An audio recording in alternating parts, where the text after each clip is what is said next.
Welcome into the best in true crime podcasting. This is True Crime Tuesday. I'm your host, Tim Dennis.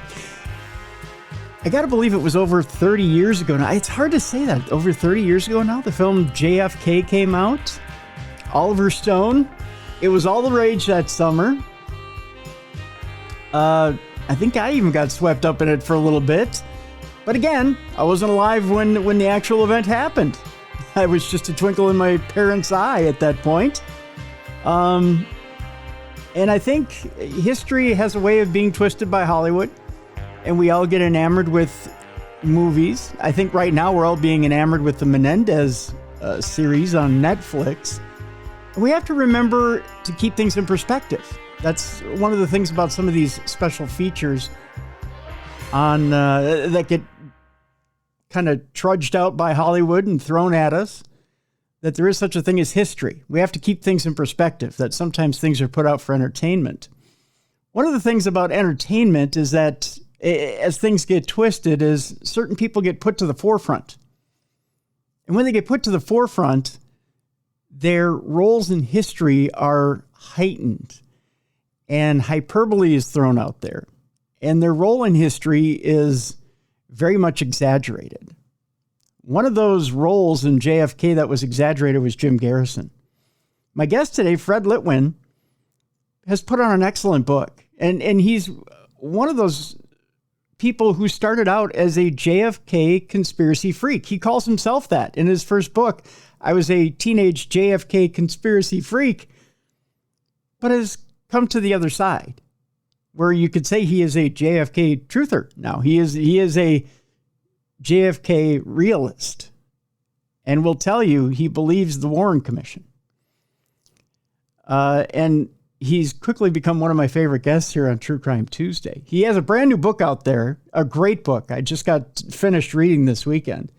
A Heritage of Nonsense, Jim Garrison's Tales of Mystery and Imagination. And I highly recommend you guys read this book. Let me remind you a little bit about our guest today. A Heritage of Nonsense is Fred Litwin's fifth book. It's a wonderful book. In 2023, he published Oliver Stone's Film Flam, The Demagogue of Dealey Plaza, if you remember Fred from that visit with us, which debunked the director's documentary series, JFK Destiny Betrayed, which was a little bit of a film that he came out with to back up JFK. In 2020, he published On the Trail of Delusion, Jim Garrison, The Great Accuser, which chronicled Garrison's persecution of Clay Shaw.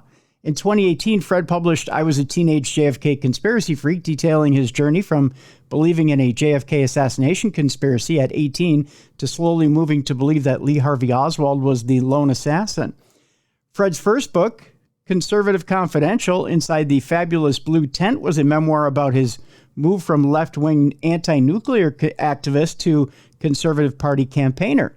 Fred lives in Ottawa, Canada, with his partner, Andrew. Let's welcome him back to the program. Welcome back, Fred, to True Crime Tuesday. It's great to be here. It's a pleasure to have you, my friend.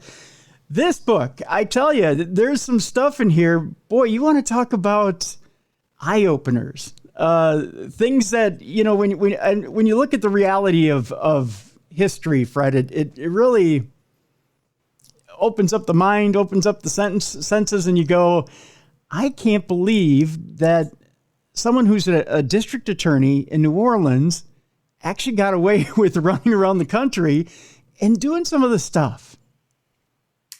It's quite amazing. I mean, Jim Garrison was the district attorney of New Orleans for 10 years, from like 62 to 72, and he left a path of destruction in his wake as he basically bamboozled the American population with these incredible stories of conspiracy. Well, let me ask you the first question here, and that is, okay, so you've got a local municipality, Fred, that you should be busy enough dealing with. And mind you, the only tie to the JFK assassination that I can think of is the notorious mafioso that supposedly might have had a small tie, if you're really believing conspiracy theories. That was Marcello, right? It was Marcello, but I think the big thing for Garrison was that Oswald lived in New Orleans for 5 months prior to moving to Dallas at the end of September 1963. So to Garrison's mind, maybe the incubator of the conspiracy might have been in New Orleans. Ah, okay. So that's why he's so hot on the trail of this thing. But man, I mean, there's really not a reason for him to be so hot to trot on this thing for his entire reign of his, or I shouldn't say reign, but his entire appointment as DA. Yeah, and it wasn't his entire appointment. I think that, when Garrison took office, he started to go after his political opponents. So he went after the judges, he went after the police, he went after the legislature, and in every one of these battles, Garrison won. He got massive headlines, he beat these people up, he emerged the victor, and I think by the fall of 1966, he was a bit bored. I think he found it boring being district attorney. He had won all these battles, and then all of a sudden, all those JFK books started coming out.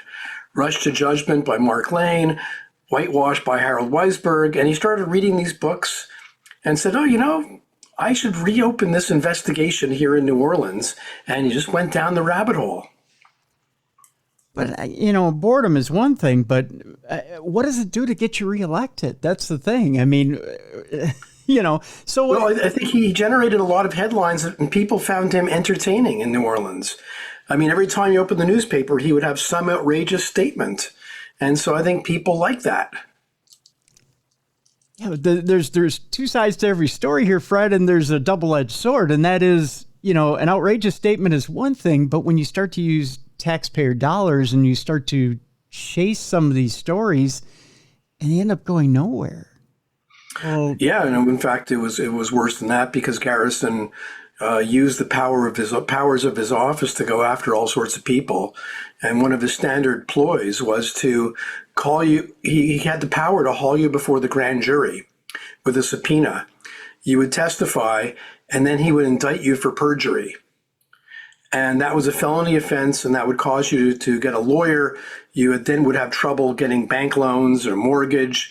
And then right before the trial, he would drop the charges. Oh, my gosh.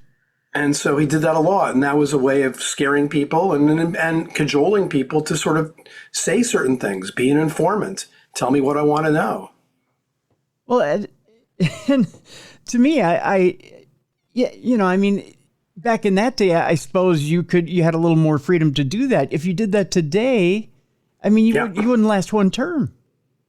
No, you couldn't get away with that today. But back then, he had a lot of power. And by the way, he could indict anybody for a non-capital crime just by signing a piece of paper.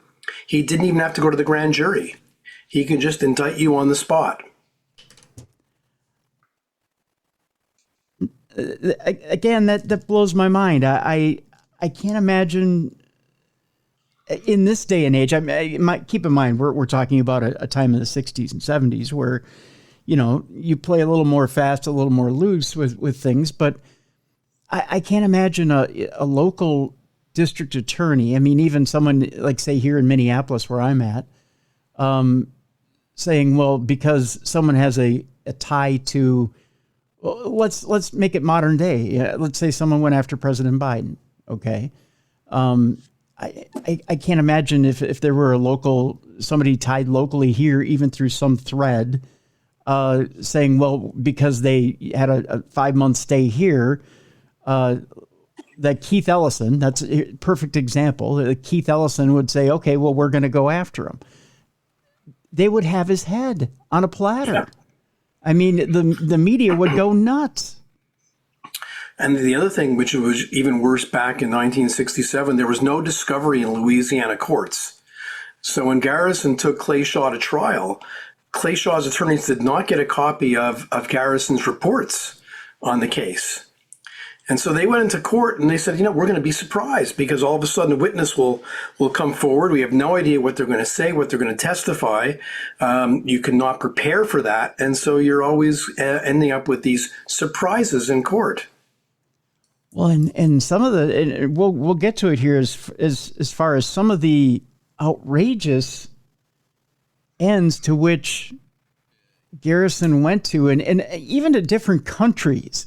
I mean, which boggles my mind, to get evidence to a case that has absolutely nothing to do with New Orleans. I mean, that's the thing to keep in mind here is that none of this has anything to do with New Orleans. The thing to keep in perspective with this entire book, and as I'm reading this book, which, by the way, a wonderful book, is that none of it has anything to do, a lick to do with New Orleans. As you're reading it, I shake my head, and you're talking about everything from, a former soldier who's claiming that he's had ties to the CIA, to other countries, to, who's got obvious mental deficiencies, to a possible plot with the, former French intelligence that may be in the Soviets' pockets, to, stuff like that. And you're like, what does this have to do with New Orleans? You're like, what are we doing here? What are we doing here? Yeah, and in fact, one of the stories in my earlier book was after David Ferrie died. David Ferrie was one of his suspects who really had nothing to do with anything, but he died right after Garrison's investigation started. And the other district attorneys in Garrison's office went to Garrison and said, your suspect has died. You could now drop the case. You could be a hero, drop the case, go on with your life, And he said, are you kidding? I'm going to solve the crime of the century. But how? Okay, so Fred, let's just go down this rabbit hole for a second. Yeah. How? Your suspect is dead, right? So what is there to solve? Well, and that's why he ended up manufacturing evidence. He had nothing. And nothing was coming in. His investigation was going nowhere. So he actually ended up manufacturing evidence against Clay Shaw and took him to trial. It's a very, very sad story. So let's rewind a little bit here, because there's a couple different places where Garrison needs to chase. So one of the theories I find absolutely fascinating is he starts to chase down a couple different avenues. I want to start with one of the most basic ones first. There's a theory out there that has to do with two Oswalds. I want to start with this one first because I find this one fascinating, right? The two Oswald theory. The fact that there's two Oswalds, and he starts to look into, and we'll talk a little bit about Clay Shaw as well, and David Ferrie, and we'll get to that in a moment, because there's also an interesting person connected to all of them, Clay Shaw and Ferrie and them. But I want to start with the most basic one, two Oswalds, which I just find funny. There's two Oswalds, and obviously this has been cooked up since 1961. The CIA has been after Kennedy since he stepped in office. And by gosh, Garrison's going to crack this one. Why is this the most faulty of them all? Well, the two, people, like any high profile case, after the assassination, lots of people were calling up the FBI and the Warren Commission saying, well, I saw Lee Harvey Oswald. He was even seen in Montreal, where I grew up. Not surprising. This happens all the time. You got these false reports. The problem here is you have these conspiracy theorists who, they can't accept that there's a false report. If somebody says he was in North Dakota, well, if he wasn't in North Dakota, then what could it be? It could only be a second Oswald. And so, this theory of a second Oswald running around to make the real Oswald look guilty because he had to be innocent. And so in my book, the most bizarre case of Oswald impersonation was a truck dealership, where somebody walked in January 1961, right on the same day that Kennedy was being inaugurated. They wanted to buy trucks for the anti-Castro cause. And they got a quote for 10 trucks. And on the quote was this guy, Joseph Moore, who supposedly was the guy who went to the dealership. And right above his name is the name Oswald. And after the assassination, the salesman remembered the name, and he got out the form and he called the FBI and he said, I don't remember who this person was, but I wrote the guy's name down as Oswald. And of course, to conspiracy theorists, this could only mean that somebody back in 1961 was impersonating Lee Harvey Oswald, who was then, of course, in the Soviet Union. It doesn't make any sense. Why would you impersonate Oswald on the day of Kennedy's inauguration, and he's not even there? He's in the Soviet Union. You don't even know when he's coming back. Right. I mean, it made no sense. I mean, in fact, this was a story that I really didn't have any much interest in because it was so stupid. Mm-hmm. Yeah. And in fact, in my book, I solve it. I actually find out who exactly came to the truck dealership, and it's thanks to Google. I was actually just doing a Google search of Bolton Ford, which was the dealership, and Lee Harvey Oswald, and the solution popped up in front of me on Google, and I was quite flabbergasted to see this. I don't know if I want to give it away, but it's in my book. You don't have to. We'll send people. And I think what's interesting to me is it really tells me, as more and more documents are digitized, I really think that other little mysteries of the assassination, other little questions we all have, we'll find more answers because of the digitization of documents, and we'll be able to actually link more things up that would sort of explain past anomalies or little mysteries here and there. And this is a good example of it. Yeah. Again, I encourage people to go to the book because it is so incredibly simple. It really is a simple solution. And just the thought that, and you even come up with the solution of why the CIA, you say, well, the CIA built a profile for Kennedy, right? In 1961. Well, there's a reason why. And you explain that in the book as well. And it's such a simple solution. I mean, yeah, and I find that all the time. Conspiracy theorists will, here's a big mystery. How do you explain this?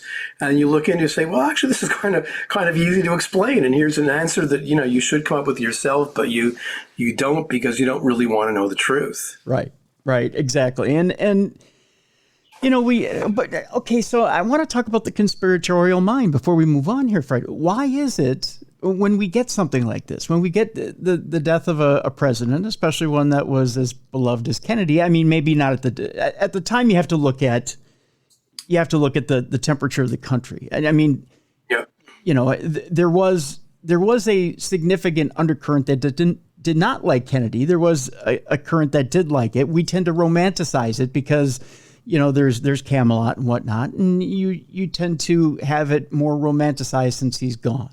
Right. But there was a significant groundswell that didn't like Kennedy. Okay. At that particular time. So you have to say to yourself, so why is it that we, in the conspiratorial mindset, why is it that we say to ourselves, why is it so easy to take these things and blow it out of proportion? Why is it that we want to take all these little details that are pretty much status quo, and why do we want to blow it out of proportion and say, well, look at this. Why did they do this over there? Why did they do this over here? Of course, we're going to take all these little things and pull them out of the air and make a whole lot of something out of nothing. Yeah, and I think this part of the answer lies in the fact that this is the Rosetta Stone of conspiracy theories, and it allows you to give a lot more meaning to JFK's life. To be killed by a 24-year-old communist sort of idiot like Oswald doesn't give any meaning to JFK's life. But if you can weave a conspiracy story, Kennedy was going to change foreign policy, he was going to get out of Vietnam, he was going to lead us to a world of peace, and he had to be killed for that. And so it gives these people a little more meaning to Kennedy's life. And it also allows you to, whether you're on the left or you're on the right, to bash the people you want to bash. I hate the CIA, so I'll blame them. Or if you're on the right these days, you go, I hate the deep state. And so it must be the deep state that killed Kennedy. So it's a great little theory because both people on the right and left could use it for their own means. Is it true because you look at everything from military service to as he got into office, the things that he was changing in America, and you go, you know what? This guy was a mover and a shaker. And really, it's because he got taken out by a bullet. That's what did it. You know, I mean, of all the things he moved and changed, and I mean, from being a hero in war to, you know, I mean, facing communists in office to, I mean, you know, he stared down the barrel of Cuba, 90 miles away off our shores, right? I mean, it, you know, even though it wasn't successful, I mean, but still, well, I mean, there's a bit of a JFK myth here because these people they sort of idol, it's a cult of JFK in my mind because they have to say, oh, he was going to get out of Vietnam. Well, that's just not true. Right. He wasn't going to get out of Vietnam. And of course, we don't know whether he would have sent in ground troops like Lyndon Johnson. We'll never know that because he was killed. But he certainly was very, very committed to Vietnam. He really believed that there was a real battle to be fought against the communists there. He you know, again, he was a Cold Warrior. Mm-hmm. And in fact, the speech in Dallas that he was going to give on November 22nd was basically bragging about all the increases to the military budget and all the new weapons programs that he had initiated. Yeah. And I mean, you're right. You're right about that. I mean, he's a war vet. So, you know, to say that he would have, you know, he would have been peace and love and backed out of that thing, probably not. Yep. Yeah. So but I think you're right. I think it's his legacy has taken on a whole new turn or taken a whole turn different than and we have elevated him to almost a godlike status after death. Yeah. And also you know, he died at a very young age, and that the image we have of JFK is this youthful guy, you know, who's very young and so that colors are what we think about him as well. I mean, it's unfortunately he didn't even serve a full term. So the real view of Kennedy is always going to be a little bit truncated because we don't really know as much as we'd like to know about what he would have done. True. Very true. Well, and it's promises unfulfilled. So you do get that, you know, could have, would have, should have, that what if factor that's thrown in there. Which makes, I guess, a great breeding ground for conspiracy theory, right? You know, well, who would have wanted a guy killed who hasn't yet fulfilled everything there is yet to be fulfilled in office? Yeah, and you know, and again, it's if you don't like the mob, you could blame it on the mob or whatever it is. You know, it's a beautiful conspiracy theory that allows you to blame it on anybody you want. And it's a hell of a lot more fun believing in conspiracy than being a person like me who believes there's not a conspiracy. I mean, my playpen is pretty small compared to the playpen of the conspiracy theorists. They have more fun. Right. Well, and you look at what's been taken away from us, right? Because had they just captured Oswald, sat Oswald down in a room, got him to confess and say, listen, this is why I did it. And had it been coerced out of him that, hey, I did it because Russia told me to, or I did it because it was just my own political agenda. I didn't like the guy, you know, mystery solved. Hey, we got it out of him. You know, we can all go on with our lives. And he just assassinated a president and that was it. Right. Yep. And end of story. We don't have a Warren Commission. We don't have more conjecture. We don't have more stuff to feed off of, and there's no conspiracy theory. But that gets taken away from us by Jack Ruby. It does, although there still would have been a Warren Commission even if he would have confessed, because you have to investigate all the aspects of the crime, and you have to, so there's a lot to investigate. And by the way, even look at Sirhan Sirhan. He confessed, and yet they still don't want to believe him. That's not good enough. True. So there probably would have been some sort of conspiracy theories, but yes, had he confessed, or I also think had the Warren Commission not made a few mistakes, that some of the issues would have been forestalled. They did make a few mistakes. But we don't talk about Bobby like we talk about Jack. I mean, there's no huge Bobby conspiracy. There's no, I mean, he's lumped in with the Kennedy tragedy, but there's no big, the mob circled back to get Bobby, or there's no big, the industrial complex came back. But did you see? But there was a Netflix series on Robert Kennedy a few years ago. They did like a 4-part series, and it had the same theme. Oh, if Robert Kennedy had been elected, he was going to end poverty. He was going to bring in world peace. He was going to do this. He was going to be, but he had to be killed. It was the deep state, and so there's some of the same thing. Sure, but at the same time, though, they've left other Kennedys to serve, long terms, in government. So it's not like they're after the whole family. I mean, no. So, but Robert is one who they do like to lionize a bit as well. Yeah. And could you say that's so? Why? I'll ask you this then, Fred. Why stop at Bobby? Why draw the line there? Because you had Ted. You had Ted. Well, Ted, probably because Ted was a bit of a disappointment, and Ted never quite had the promise. Unfortunately, for a whole variety of reasons, the timing, et cetera, et cetera. But Ted just didn't. Robert Kennedy did have a little bit charisma that Edward never had, or Ted never had. Is it because, let's face it, Bobby had a bit more courage and a bit more of a he'd go out on his shield, and Teddy was a bit more of a compromiser. Could we put it that way? Yeah, there's a little bit of substance to Robert Kennedy. I don't know if you want to read a good book. Gary Wills wrote a really terrific book on the Kennedys. And it really looked at the whole mystique of the Kennedys. And what I thought was funny, and I didn't really realize it, he was very, very, and he's a Catholic, Gary Wills, but he thought that Robert Kennedy was the one Kennedy who didn't really fool around very much. He was very, very loyal to his wife. And there were some number of good qualities to Robert. I think if there would have been a successor to Jack who would have came in and really ran the country and done a really good job, it would have been him. So maybe he was the one who had to go, because, I don't think Ted would have.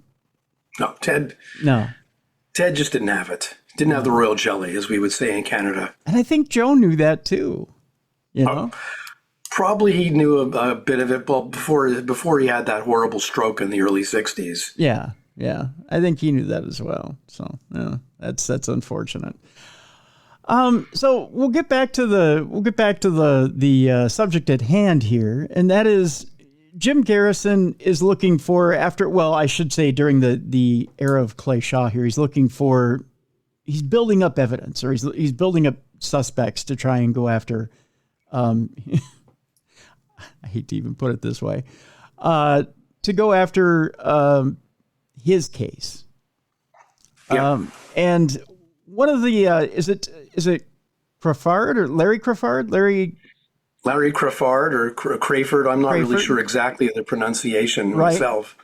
How does Larry Crayford get baked into this whole deal? How does his story start? Yeah, Larry Crayford was a very interesting individual. He ended up as a handyman working for Jack Ruby, but before he worked for Jack Ruby, he was basically a drifter. I mean, if you read his Warren Commission testimony, it's actually hard to read because he would get a job somewhere, maybe cutting lumber or something. He would work for like 5 or 6 days, and then he would quit and he'd move on to another city, and he'd get a job and work 5 or 6 days and quit. He just couldn't hold on to a job. He was footloose. He was running all over the place. He would work in carnivals, canneries, lumber, you name it. In fact, he had so many jobs that he couldn't keep track of them. And the Warren Commission really had trouble keeping track of all of his jobs. And so that's the kind of person he was. He got married young. He got divorced. He joined the military. They threw him out for we're not really sure exactly why. But he was this drifter who just couldn't hold on to a job. And he met Jack Ruby at the State Fair in Dallas. And Ruby hired him as sort of a handyman to live in the club on a cot and basically answer the phone, take messages, clean up, and feed Ruby's dogs, because he had 3 dogs kept at the club. And so that's his story, basically, a drifter. And he actually, before the assassination, he had told Jack Ruby, it's time for me to go. I'm going to leave. And Ruby said, don't go. I'll put you on salary. And he said, okay, I'll stay. And then the assassination happened. And guess what? He took off. He hitchhiked from Dallas to Michigan to stay with his sister. And so that made him a sort of a suspect or a person of interest. Like, why did you leave so suddenly? What's going on here? And of course, it was actually quite in character with Larry Crawford to sort of leave in a hurry. But to conspiracy theorists, he became a suspect. And that ended up, I wouldn't say it ruined his life, but it affected his marriage. And it affected his life because his wife started believing some of the rumors about him, that he might have been involved with the mob, or he might have been a co-conspirator, or he was instructed to lie. And, and then it's all part of my whole theory here that conspiracy theorists really do hurt people. And there are real victims of conspiracy theorists, and Larry Crawford was one. And he, it's funny because he really was just, he's really just an innocent guy who was doing, chores for Jack Ruby and wanted to go see his sister for Thanksgiving. I mean, it's kind of a sad story to be. Yeah. It's a sad story, and there's just nothing to him, right? It's really, there's nothing there. And all of a sudden you read some of the old conspiracy books like Josten, who was a German conspiracy author. He wrote like 30 pages. Why Crawford was a shooter, and unfortunately, Crawford looked a little bit like Lee Harvey Oswald. Mm-hmm. I don't think the resemblance was huge, but there's a little bit of a resemblance. And of course, that's what was latched onto by theorists. If you believe Oswald is innocent, and that the suspect, like in the Tippett shooting, the officer who was shot on November 22nd, that the suspect looked like Oswald. So if you believe it wasn't Oswald, well, maybe it was Larry Crawford. So because he looked like Oswald, that's enough to make him a suspect. So Crawford gets tipped into, not to throw a pun in here, but he gets tipped in for killing Tippett in the theater, and he wasn't anywhere near it, really. No, well, in fact, he was sleeping during the assassination. He was woken up in the club by the manager of the club, so we know exactly where Crawford was. But then Garrison also felt like, oh, maybe, we can't believe that guy. We don't know where he really was, so maybe he was in the grassy knoll. Maybe he was an assassin on the grassy. Out of nowhere. Just like, okay, maybe he was one of the killers. Yeah. It's unfortunate. Like you said, people want to throw things around because they can. I mean, because they can. Because they can. Yeah, they can do it. And Garrison was not shy about saying some of this. And there's so many. In fact, a future book of mine might be the victims of conspiracy theorists, and look at all the people who got hurt by a lot of this stuff. There's an awful lot of people who were hurt. Yeah, it's a sad thing, that's for sure. Tell you what, Fred, we'll take our break here. When we come back, I wanted to, the other part of this program is a paranormal program, and one of the chapters in your book is incredibly fascinating. It has to do with the Reverend Raymond Brochures, and I struggle to say the word Reverend with Raymond Brochures, but we'll give him his due respect. He did earn the certificate, evidently. But we'll talk about the Reverend Raymond Brochures and exactly what he did that was paranormal, supposedly. We'll talk about that when we get back. As he reached out to the other side, we'll tell you how he did that and what exactly he accomplished. When we come back as well, we'll talk about a drug-addicted prostitute who was found on a roadside in 1965, what she had to do with Garrison. And we'll also talk a little bit about what the French had to do with all of this and how they screwed everything up and got Jim Garrison in a tizzy, and how they almost ruined the case when it came to JFK and the assassination, and how they almost changed this entire thing, and how they almost had us believing a whole different outcome as to who shot JFK. So when we come back, more with Fred Litwin. This is an amazing book, folks, and I encourage you to go out and get it. Again, the name of the book is A Heritage of Nonsense. It's an amazing book, folks. It's Jim Garrison's Tales of Mystery and Imagination, and we have a link to it in the description of this program right now. Go out and get it during the break. When we come back, more with Fred Litwin right after this on the best in true crime podcasting, True Crime Tuesday.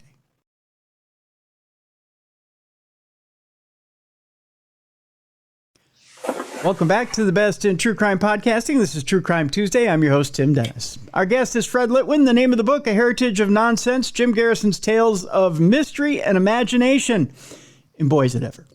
There's a lot in here, folks, and there's a lot to digest. But a lot of it's entertaining. I tell you, this book, Fred, is very, very entertaining. It will definitely grab your attention. It'll grab your imagination, and there's a lot of it that'll make you smile. One of the things that made me smile in this book is the Reverend Raymond Brochures.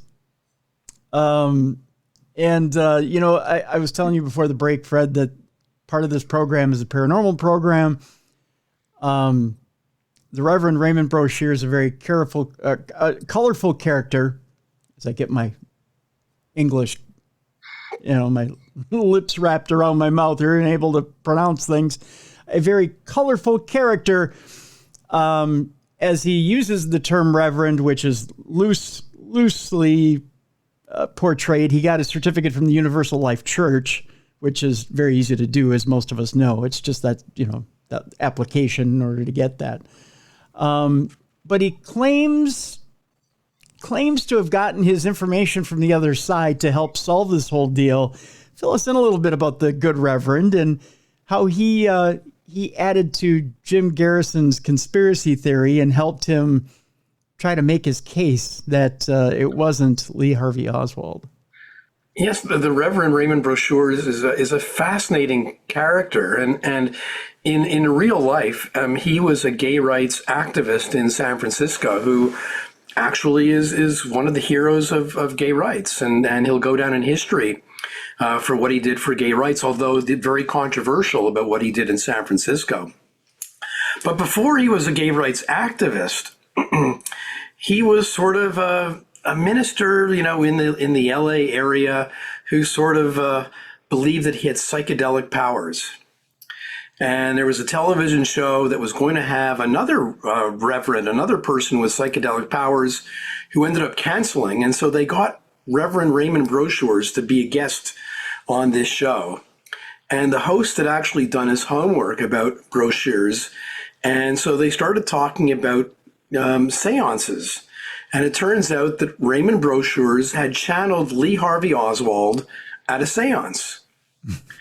And so Lee Harvey Oswald was telling Raymond Brochures at the seance that he's innocent and he didn't pull the trigger and he was this and he was that.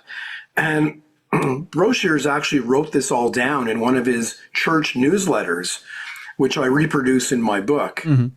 And so he's telling the studio audience about this, and the TV host, to his credit, wasn't buying it.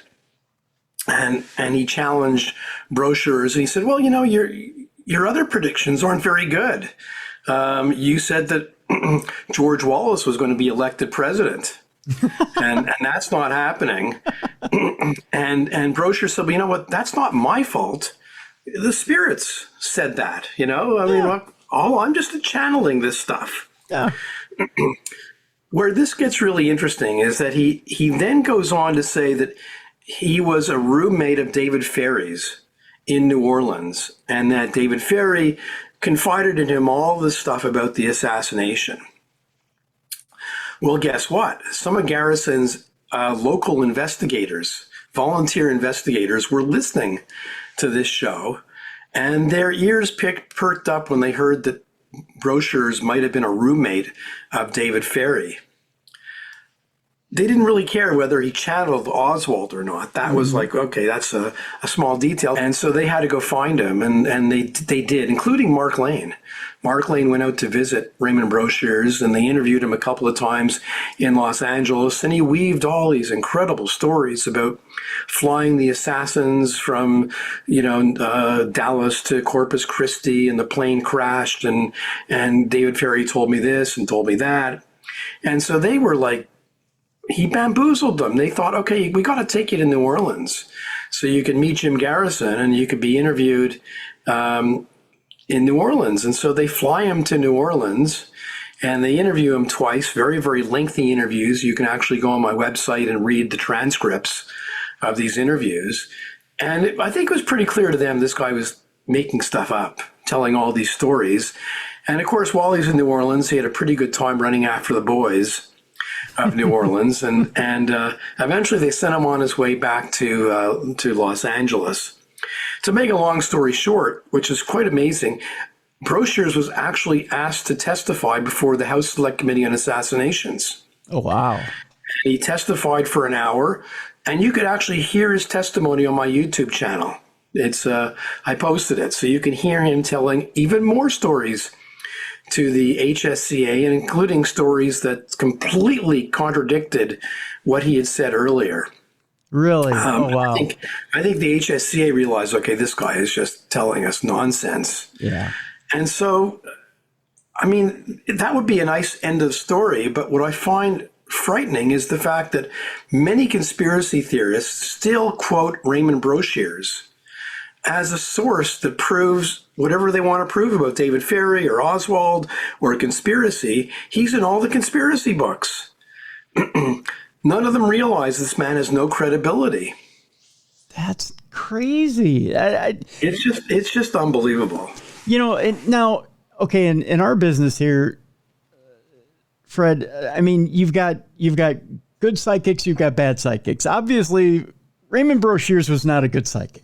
Okay, I mean, he's, let's face it, the whole George Wallace for president thing. Okay, so he missed big time on that deal. But I mean, the fact of the matter is he's going around proving he's not of great character, anyways. But and it has nothing to do with lifestyle or anything like that. It's just the fact that he's proving he's kind of slippery to begin with. That the things he's supposedly channeling aren't of great merit, right? That maybe he's doing things to get attention. He's just trying to raise his own profile. There's certain things in there that that he's doing just to get attention, right? It should be obvious. Right. Yeah, you would think it would be obvious. I mean, it's obvious to you and to me. But no, to the conspiracy theorists, this goes a serious witness. Yeah.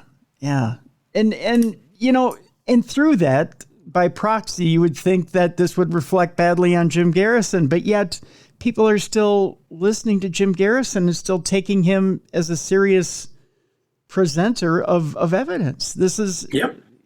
People are still taking him at his word and saying, hey, you know what? This guy is still, bringing forth credible witnesses. Yeah, Jim Garrison had something, as they said. Well, he really had nothing. Yeah, crazy. One of the ones that he brings forward, you bring up David Ferrie again. I just want to bring up real quick Bootsy Gay, who is a client of G. Ray Gill, who's a New Orleans lawyer who employed David Ferrie. And there's something about a map. Yeah, basically, this is a story told by Jim Garrison to the House Select Committee on Assassinations. But basically, he was investigating back in '67, and there was a woman, Bootsy Gay, who was basically a sort of an artist. She ran a gallery. She was a poet, a bit of a segregationist as well. But basically, she went to Garrison and she said, my lawyer is G. Ray Gill. He employs David Ferrie.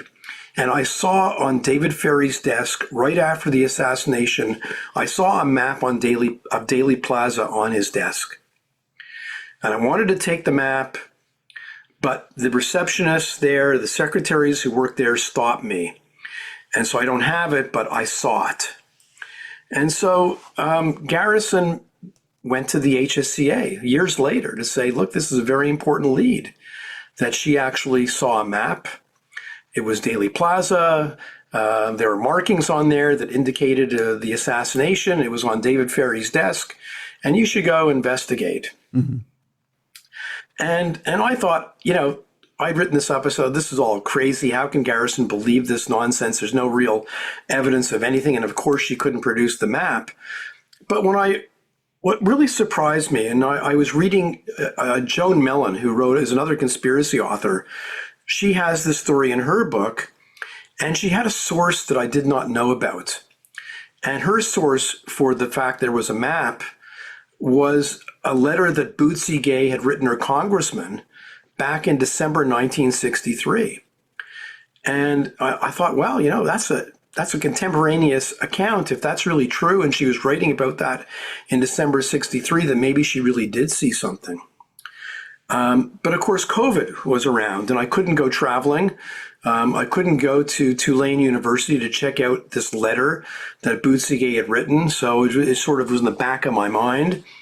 But right after COVID, I organized a trip with my JFK buddies to New Orleans to sort of visit all the sites. And I decided, I'm going to go to Tulane University and see if I could find this letter, which I did. And Bootsy Gay had indeed written a 13-page letter to her congressman in December 1963 about David Ferry. This was after, of course, David Ferry had been arrested by the New Orleans police for possible involvement.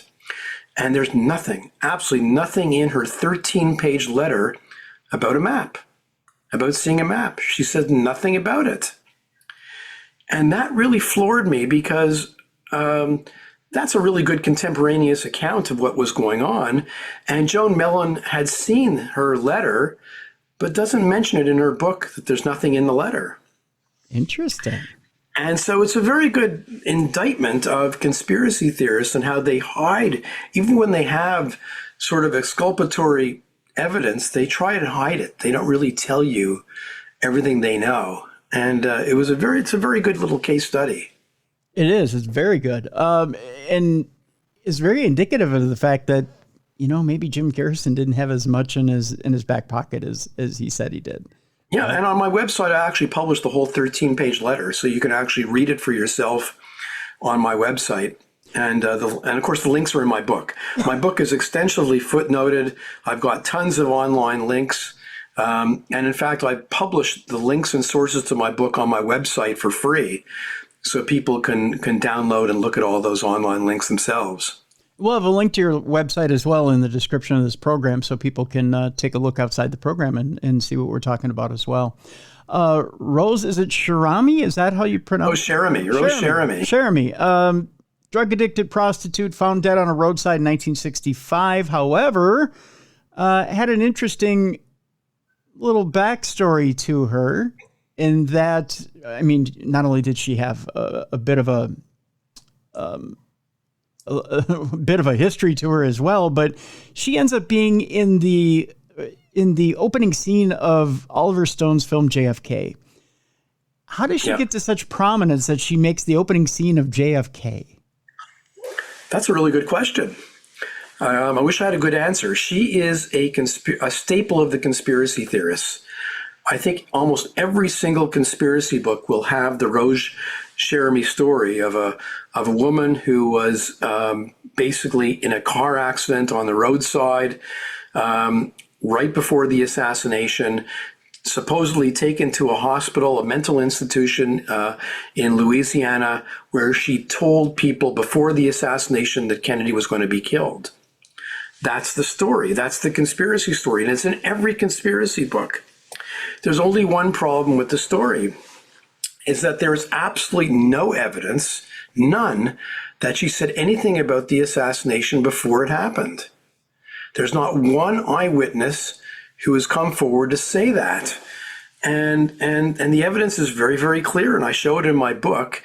And conspiracy theorists are not happy with me for pointing this out, but I think that she said something about Jack Ruby after the assassination something quite erroneous. She said that Jack Ruby and Lee Harvey Oswald were bed partners and that they had been shacking up for years. Wow. And of course, this is not true. Huh. And she also talked a lot about a narcotics deal. And in fact, the policeman who took her to, who was involved in her case back in November 63, managed to fly her to Houston to investigate this narcotics deal. What I don't understand, and I'll keep on asking this, you're a policeman in Louisiana. Mm-hmm. Let's say you have Rose Cherami is telling you before the assassination that it's going to happen. Yeah. And then Kennedy is assassinated. What do? Wouldn't you call the FBI? Yeah. Wouldn't you call the Warren Commission, call somebody and say, hold it, this person has important testimony. Instead, supposedly, he just asked her if she wanted to talk to the Dallas police, and she said no. He said, okay. I mean, who would do that? I mean, you would force her. You would take her yourself to the FBI and say, tell us what you know. Yeah, I'd throw her over my shoulder and take her to the federal authorities. Exactly. And so none of that was done, which leads me to really believe that she didn't say anything about the assassination. And that's why this policeman worked on the narcotics deal rather than working on the assassination. Yeah. It does seem like a little bit of a exaggeration. Is that a good way to put it? Yeah, it's a myth that's grown up that isn't, again, you'll find it in just about every conspiracy book. They love this story. And when I challenge them online to produce any evidence that she said this, they stomp off. They get very angry. Yeah. And it's a very, very telling story. Very much so. Very much so. As we're starting to wind down a little bit here, Fred, I don't want to jump too much into this story because it's very involved and I want to save it for the book. But Richard, is it Nagell or Nagell? It's either Nagell or Nagell, and Nagell. He actually used both pronunciations, so I'm not sure exactly myself the correct way to pronounce it. He's so intriguing, but there's so much to it. And again, it's one of those stories I want people to get into it in the book. But Korean War veteran, military intelligence, but he ends up getting brain damage from a plane crash. Is that what it is? Yeah. And in that, it sends him into a tailspin. Explain to people what and how he fits into this whole thing and how he takes people on a bit of a ride, including Jim Garrison. Yeah, it's ultimately a very sad story because Richard Case Nagell was a decorated war veteran who led 175 missions during the Korean War successfully. But ultimately was in a plane crash in 1954, the sole survivor of a plane crash. He was in the wreckage for over 12 hours. When they found him, he was barely conscious. He had suffered, his jawbone was broken in both places. He suffered a severe concussion, a huge gash on his face. On the site, they had to perform a tracheostomy to get him to breathe. And he was in a coma for a month, and it took him 6 months to recover. And he suffered organic brain damage. And when he went back to duty, he was never the same and had to leave the military. And he unfortunately gets into the whole JFK assassination. He inserts himself into the JFK assassination. And of course, to make a long story short, conspiracy theorists believe that he has the key to understanding the whole conspiracy theory, because he claims that he knew Lee Harvey Oswald, that he worked for the CIA, that he worked for the KGB, that he understood the plot, that he had tape recordings, all sorts of evidence, none of which ever materialized. And he strung a lot of people along.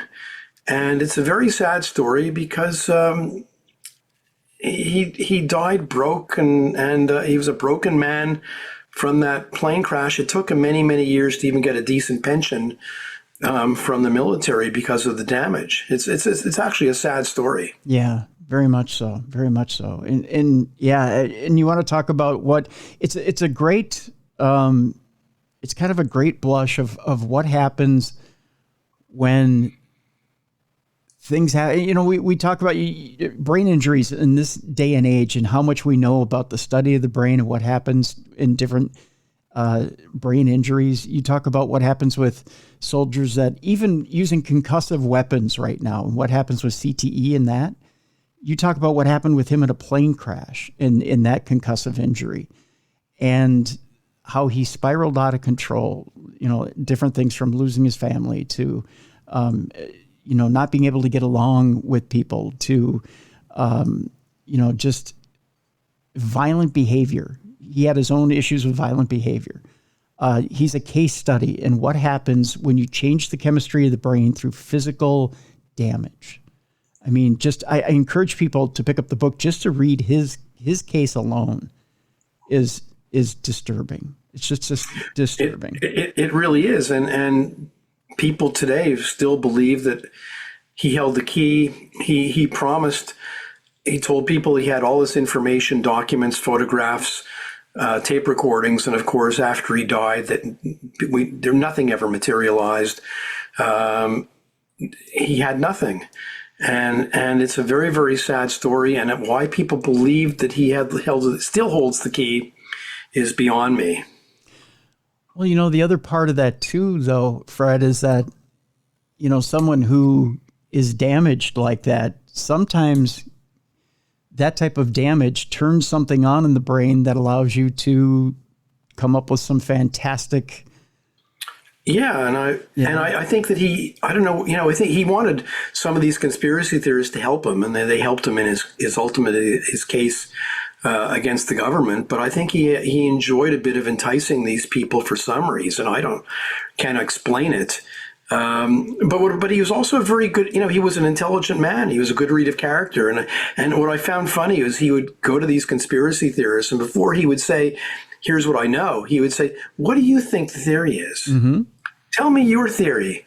And then he would weave, "Oh yes, you're right. You're right. Oh yes, that really is part of it." And he would weave that into his story, and that would help would get people to believe him because he was just feeding back their own prejudices. Well, he got off on manipulation, which was amazing. It's amazing how that little bit of it changed his character personality, getting in that accident, to someone who weaved and manipulated his way through life, and he became a violent manipulator throughout the rest of his life. That's what he was. Yeah, it's stunning. It's absolutely stunning. Finally, let's talk a little bit about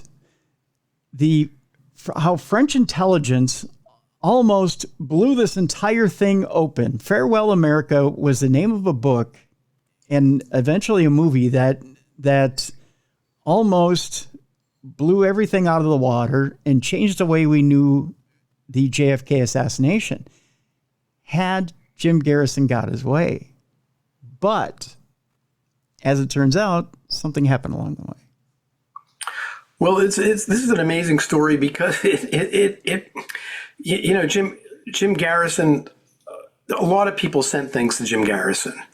And to make a long story short, out of the blue, these 3 packages arrived with 3 parts to a manuscript. And Garrison reads this manuscript. It's about the JFK assassination. It purports to be written either by the KGB, or he wasn't really sure who it was written by, but he thought it was initially the KGB. And he reads this manuscript. He gives it out copies to some of his other researchers. And to Garrison, what I find, to me, the big story is he's convinced. This is a very important publication. It has the ballistics. It has the answers. It has all the data. It's all here. And so he wants to find out what's the source of this manuscript. And he sends one of his investigators to Europe to find out the source. And he comes back and says it's French intelligence. And then once he tells Garrison that, Garrison, of course, calls the press, calls the New York Times. "Oh my God, I've got the Foreign Intelligence Service of an allied country telling me, you know, the CIA and others are behind the assassination." And what's funny is that when you read the actual manuscript of Farewell America, it's like a term paper. It's like a bad term paper that somebody wrote. about the social ills of the United States. And then it weaves this ridiculous conspiracy theory in there using some of Garrison's characters that anybody in their right mind would have said, this is ridiculous, this is silly. But to Garrison, it was like manna from heaven. Well, yes, you're feeding back to me all that I thought I knew about the assassination. And yes, so this manuscript must have meaning, and it must be good. And as I show in the book, it's just completely full of ridiculous nonsense. Is this where that speech at the end of JFK comes from? That it's the CIA, it's the mafia, it's you, it's me, it's that, it's this, it's the other. Do you remember that speech? Are you talking about the Mr. X and Donald Sutherland character? Yeah, where he's talking about who killed JFK? Not really. That actually comes from Fletcher Prouty. Okay. Who was another complete nutcase. Who Oliver Stone believed. I really wasn't involved with Jim Garrison. This is a real Oliver Stone invention there, because that meeting in the park never took place. Although I should tell you, there was a meeting in Central Park, and it was with Nagell. Oh, okay. Yes, and in fact, he was called Mr. X. Nagell was the real Mr. X, or the first Mr. X, and he did supposedly meet with Garrison in Central Park. All right. So it's sort of a smashing up of things in the movie JFK. So it all comes together, in a sense. Huh. All right. Well, it's interesting when you see art on the screen and you really figure out how it lines up in real life, and you go, oh, that's where it came from, and then you can kind of roll your eyes. I guess in closing here, Fred, I would ask you this, is when you start to look at the real legacy of Jim Garrison, you have to ask yourself, well, what exactly is it? What are we looking at here? Did he really accomplish anything as DA of New Orleans? What actually did he accomplish? Yeah, and I keep on telling people that his investigation revealed nothing. His investigation, for 3 years, he looked into the assassination. He's followed every single lead. He came up with absolutely nothing except the stuff he manufactured, which was a crime, actually. So, it was an empty investigation, and tried his best, but just came up with absolutely nothing. Did he ever come up with anything with any of the suspects he chased? Did he even come up with a jaywalking ticket? Anything? Well, he certainly came up with, he actually indicted two people he not only indicted Clay Shaw, he actually indicted another guy, Edgar Eugene Bradley, who was a promoter of Christian radio in Los Angeles. Garrison indicted him for conspiracy to kill Kennedy. and no evidence at all. And in fact, in that case, Garrison actually apologized years later to Edgar Eugene Bradley, blaming it on his staff. But it was Garrison's idea. Jeez. For what it's worth, it doesn't. So why? And again, I guess I'll end it on this note. So why does Jim Garrison get so much time in JFK? What's the point? Why does Oliver Stone put him in the forefront of JFK and make him the catalyst of the movie? It's a crime that Oliver Stone did that, and of all the ways that Oliver Stone could have told the assassination story, and he had to pick Jim Garrison. It's really unfortunate that he chose that mechanism to tell his story. Because you just tried to make a hero out of a guy who really didn't accomplish anything. Yeah. No, a hero out of a guy who was actually a villain, who was a pretty evil guy. Essentially, he wasted a lot of taxpayer dollars, and he didn't. He ruined Clay Shaw's life. Yeah. It didn't seem like there was much accomplished there. No, nothing at all. To me, it doesn't seem like that's worthy of even Hollywood's money. It isn't. And in fact, I really wish somebody would make a true film of the real story, because it's a really interesting story and somebody should make a movie. I think someone should take your book and make a movie. I think the book is very interesting in that you could make a heck of a movie out of it. I mean, just some of the characters that are here, to make a movie out of that. I mean, it's fascinating, Fred, that's for sure. Folks, I encourage you to go get the book. We have a link in the description of this program, and there's just some fascinating characters here. A Heritage of Nonsense, Jim Garrison's Tales of Mystery and Imagination. Fred Litwin is our guest and the author. Fred, I want to thank you so much for being with us again. Thank you very much. It was a real pleasure to be here. It's the pleasure's all ours. And again, the next book comes out. Please come back on the program. Okay, thank you very much. I certainly will. Thank you. Folks, time now for us to lighten things up a bit. We'll bring in Jessica Freeberg. It's time now for Dumb Crimes and Stupid Criminals. It's Crayon News story time.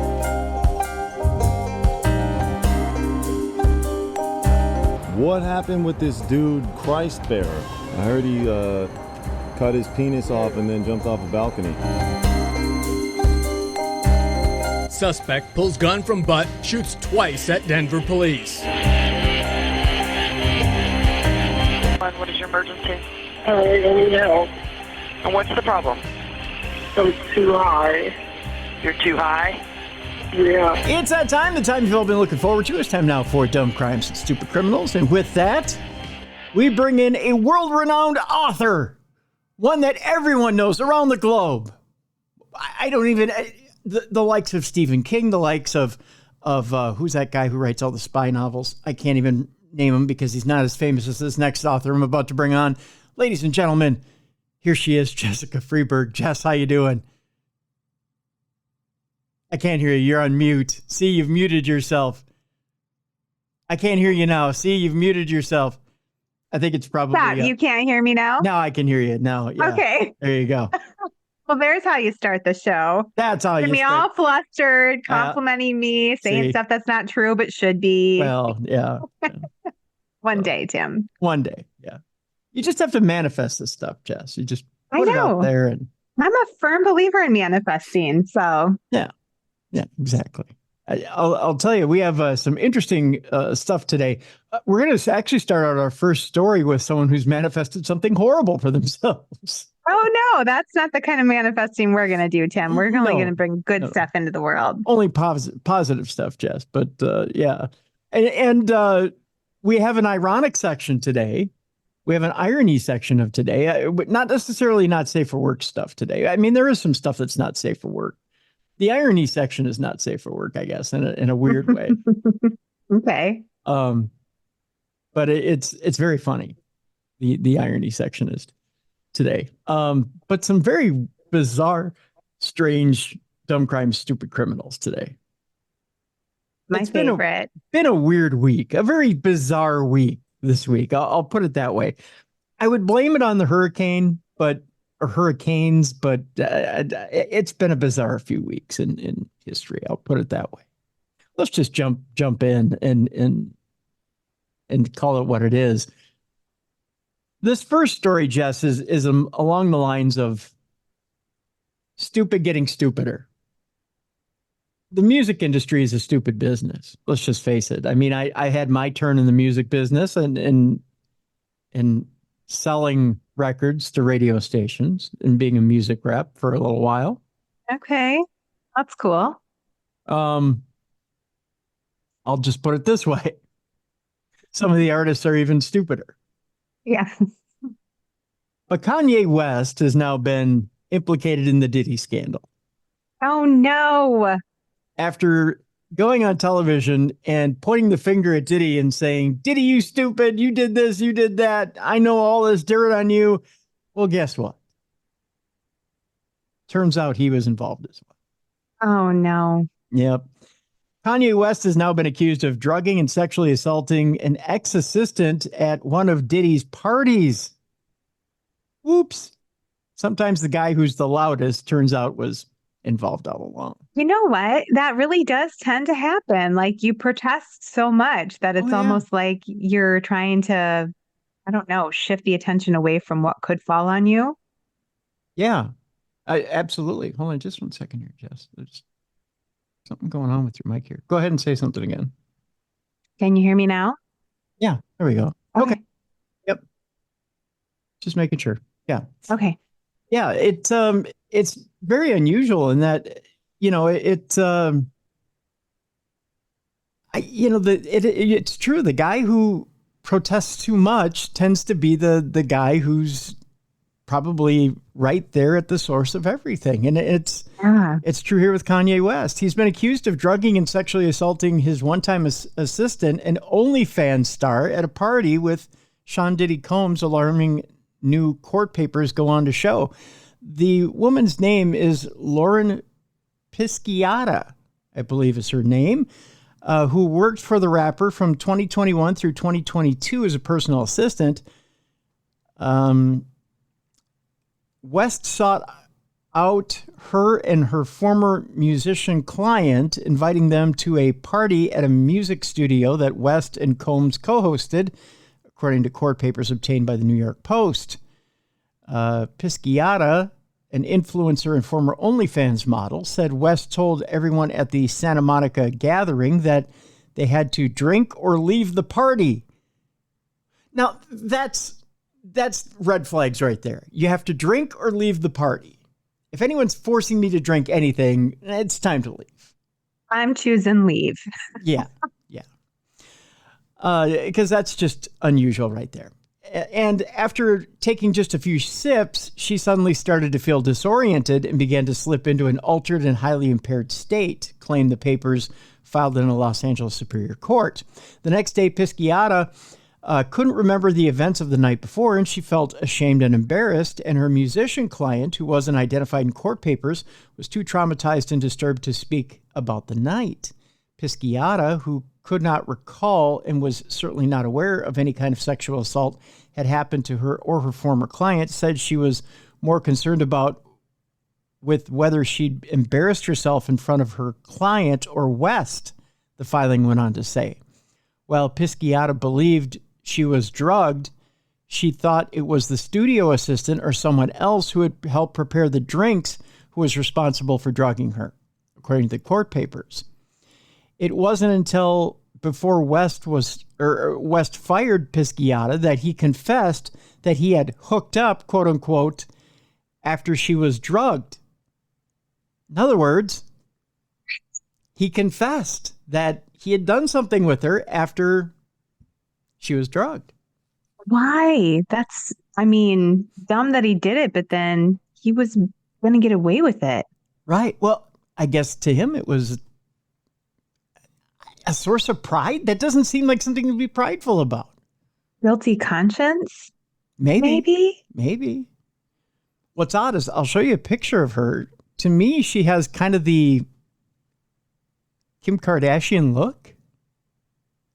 All right, let's see. Yeah, here. In fact, you know what? There's this thing that keeps popping up here, but here tell me she doesn't have a bit of a Kim Kardashian look to her. Yeah, she totally does. Looks like that could be a Kardashian for sure. Yeah. Right down to the booty. Yep. So, I mean, he's just projecting, right? Yeah. He's projecting that, I don't know, he has a type. We'll just put it that way. He has a type. So the truth came out when 47-year-old West, who illegally changed his name to Ye, was complaining about his ex-wife, who wasn't identified in court papers, but was apparently referring to Kim Kardashian.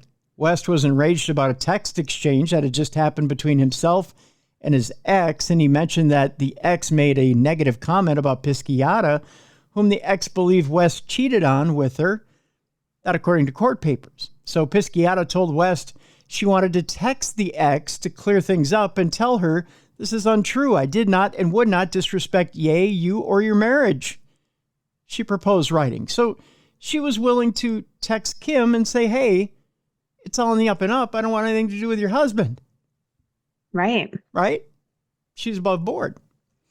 But West stopped Pisciata from sending the message, saying, "We did kind of hook up a little one time." And she's like, "I don't remember that." Right. The gold digger rapper immediately proceeded to reminisce about the party where he hooked up with Pisciata after she had been drugged at that point. Dang. Pisciata said the revelation was wildly devastating and uncomfortable, but she was unhappy to learn the truth, and in complete and utter shock, she told West she had no memory of the encounter and, in fact, didn't remember anything after sitting down on the couch at the beginning of the night. That according to the suit. West laughed before allegedly responding, women love to say they don't remember. Well, when you drug them, they don't. That's right. And, you know, I heard something interesting this past week that those 1,000 bottles of baby oil that are supposedly at Diddy's mansion. Yeah. They're filled with GHB. What? It's not baby oil. Oh my gosh. It just keeps getting worse and worse. It's a date rape drug. I don't understand these men who are in such high positions of, I don't want to say power, but I guess it is power, but influence. Like people think they're really cool. They don't need to drug people to hook up with someone. No. So it's just like a sick power thing. It is. It's totally a power and control thing. Yeah. It's wild. Yeah. The initial claims, which are still included in the updated version of the lawsuit, allege that West sent inappropriate texts to Pisciata, shared his sexual fantasies with her, and sent her X-rated photos and videos of himself having sex with other women. She also claimed that he once locked himself and Pisciata in a room together and pleasured himself next to her before falling asleep. Pisciata says he promised her millions in severance when he fired her in October of 2022, but she never received the money and was also still owed money from her salary. West's lawyer slammed her lawsuit when it initially was filed as baseless and alleged she's been blackmailing the heartless rapper in a June statement to Page 6. A rep for West didn't immediately return a request for comment on Saturday. Combs was not accused of any wrongdoing in the Pisciata lawsuit, but the Bad Boy Records founder has been criminally charged with sex trafficking and is being held behind bars pending his May trial.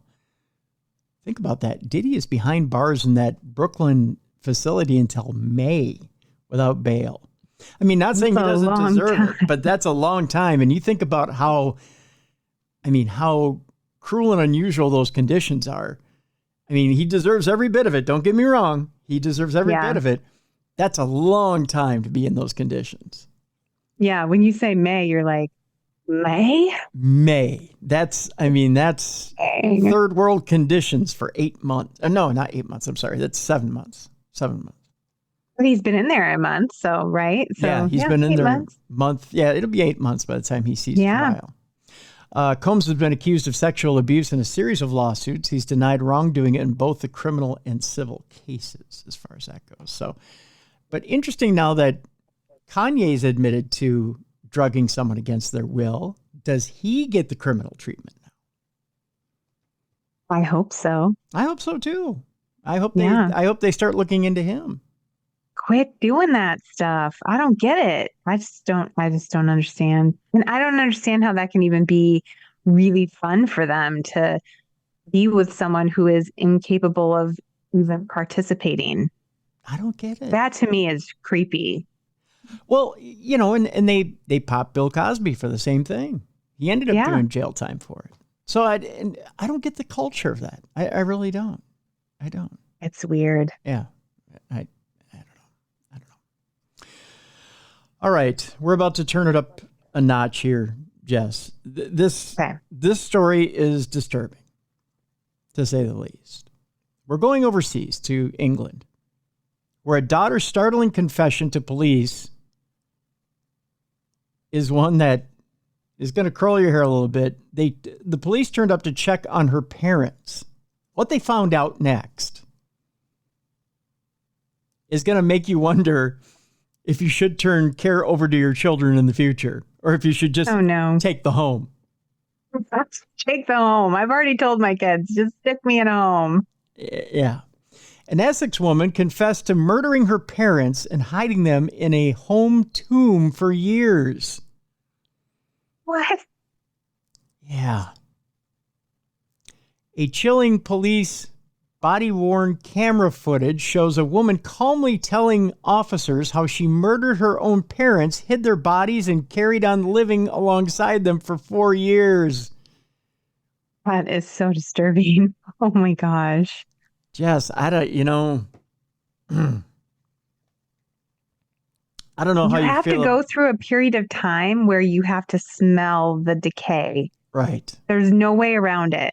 right. If you keep a body, no matter how well you conceal it, it's No, going to stink. And you're going to have to live with that until it's done stinking. Like, yeah.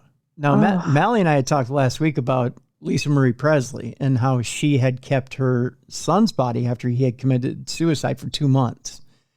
oh my gosh. And that came out in her memoir that was finished up by her daughter, Riley Keough. And it was only when she had admitted that, or they all had admitted that her son's spirit had come through. And I don't know how it came through, but they said her son's spirit had came through and said, enough, bury my body. He's like, put me in a grave. Come on already. Yeah.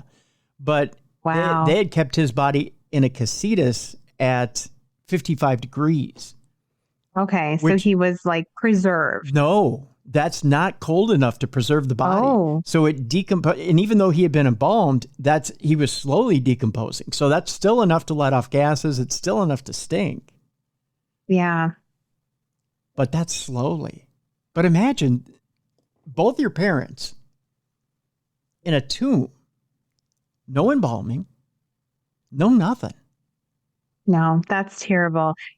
This is a disturbing personal story, but we had a neighbor who passed away in his house, and he was in there for several days before anyone realized that he was gone. And we all could smell it in the neighborhood. It was like, oh, what is that?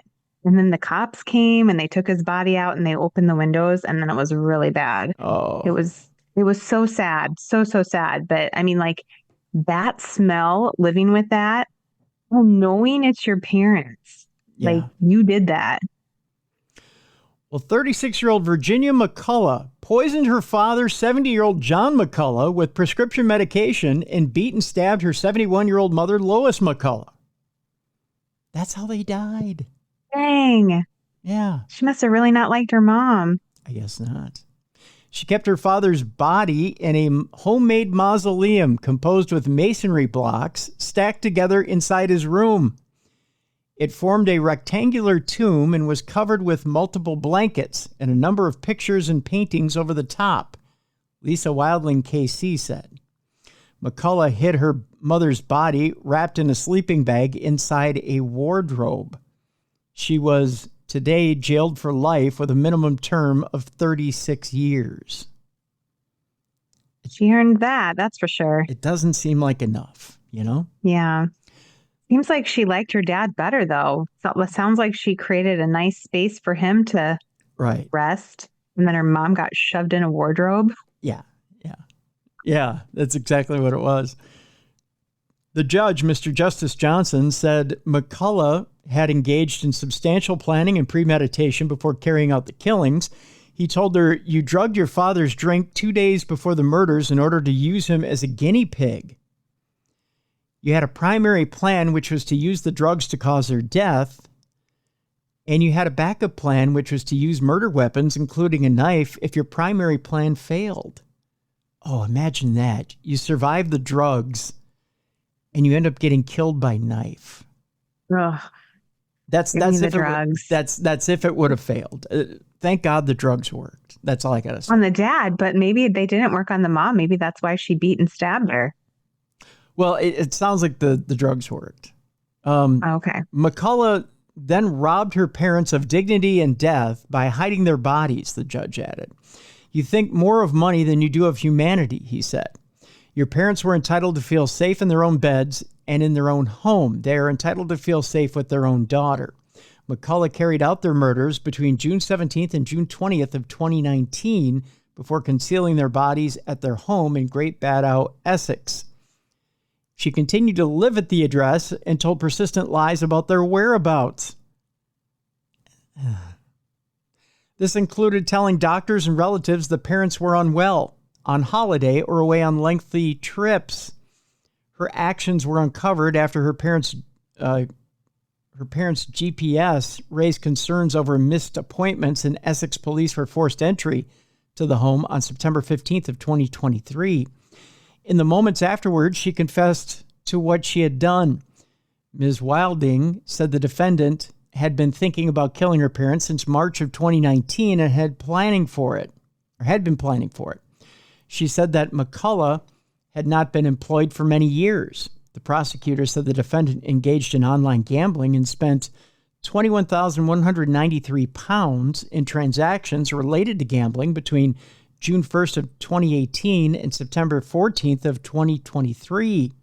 Ms. Wilding said that McCullough made arrangements to ensure that she continued to enjoy the benefit of the pensions that continued to be paid in their names after the deaths of her parents.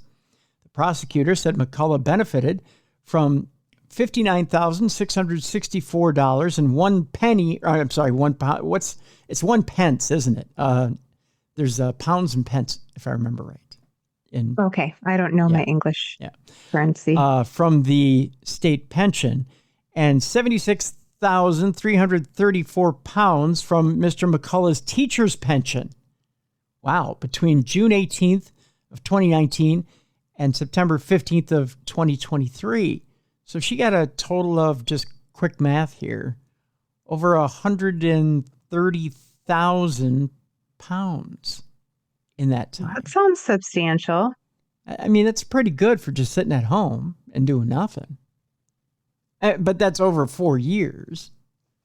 But still, I couldn't live on that probably, but if the house is paid off and you're only paying utilities, I mean, there's really, you're not doing much. That's true. The house payment does take the bulk of the money. So if that's not a consideration. And if it's a low house payment, if it's a house payment that, I mean, you've had for a while or the house is paid off, then, that's gravy. So, Miss Wilding said money appeared to have been frittered away and the investigation had not revealed any expenditure or on expensive, luxury, or extravagant items. A worker at a nearby shop who asked not to be named said McCullough had told him her parents had moved to be by the seaside. The seaside, I guess, huh? He said, "We're all shocked. We didn't think she was capable of this." Mr. Justice Johnson is to sentence McCullough on Friday at Chelmsford Crown Court, warning her at an earlier hearing that she faced a life sentence.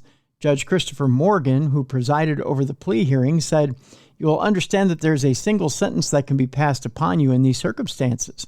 Consideration, however, has to be given to the minimum term." Fascinating, disturbing, just all around. I don't know. 36 years. You were taking me to jolly old England, Tim. That wasn't jolly. No. I didn't say we were going to jolly old England. I never. That's what I heard in my mind when you said we're going to England. No. I was like, oh, jolly old England. No, not jolly at all. I mean, 36 years for only £130,000 is not a lot. I mean, in American money, that's only like $120,000. That's not okay. Not a lot of cash. That's for sure.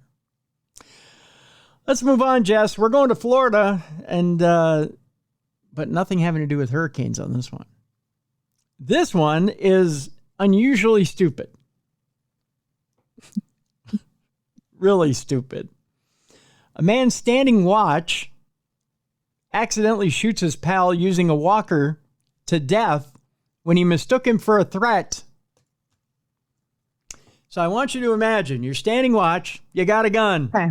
You turn, you see your pal who's in a walker, and you go bang, bang, bang. Yeah, the guy in the walker. What a threat. Mm-hmm.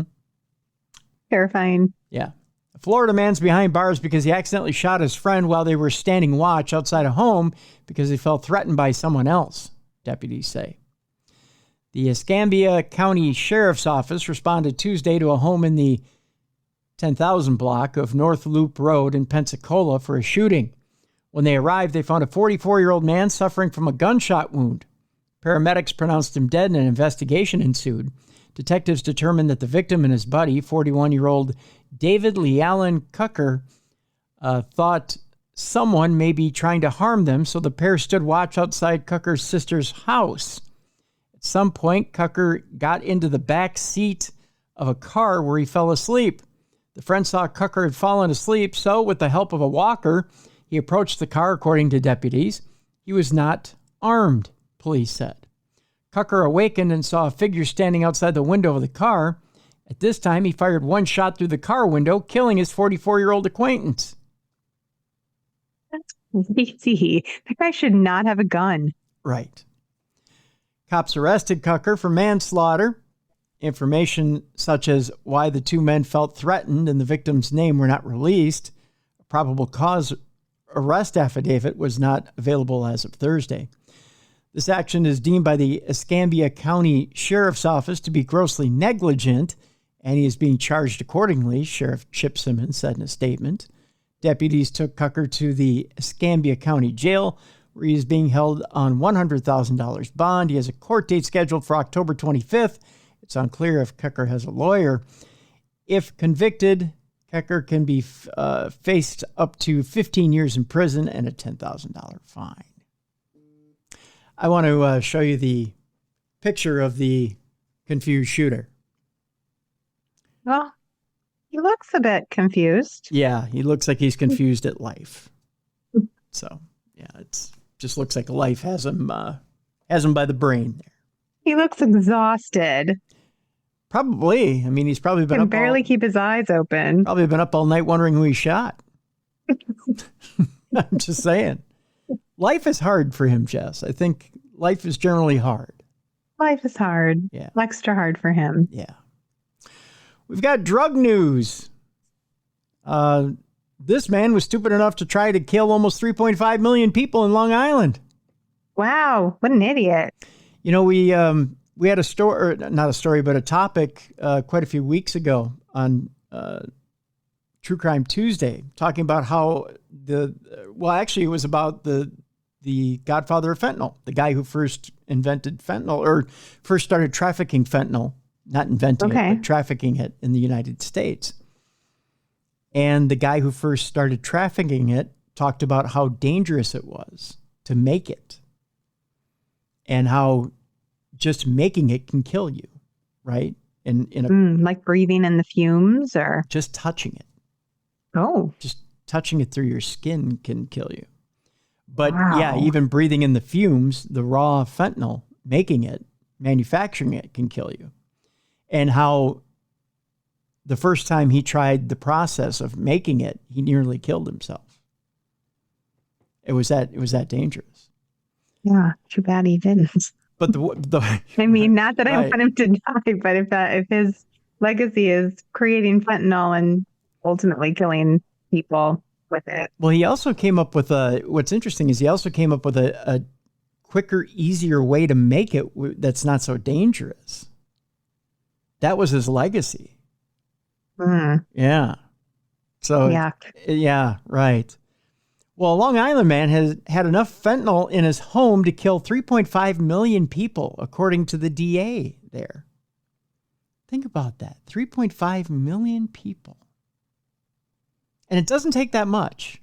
I mean, a pinhead's worth to kill a person. I don't understand that they just mix it in with other drugs to make them less expensive for them when they sell them.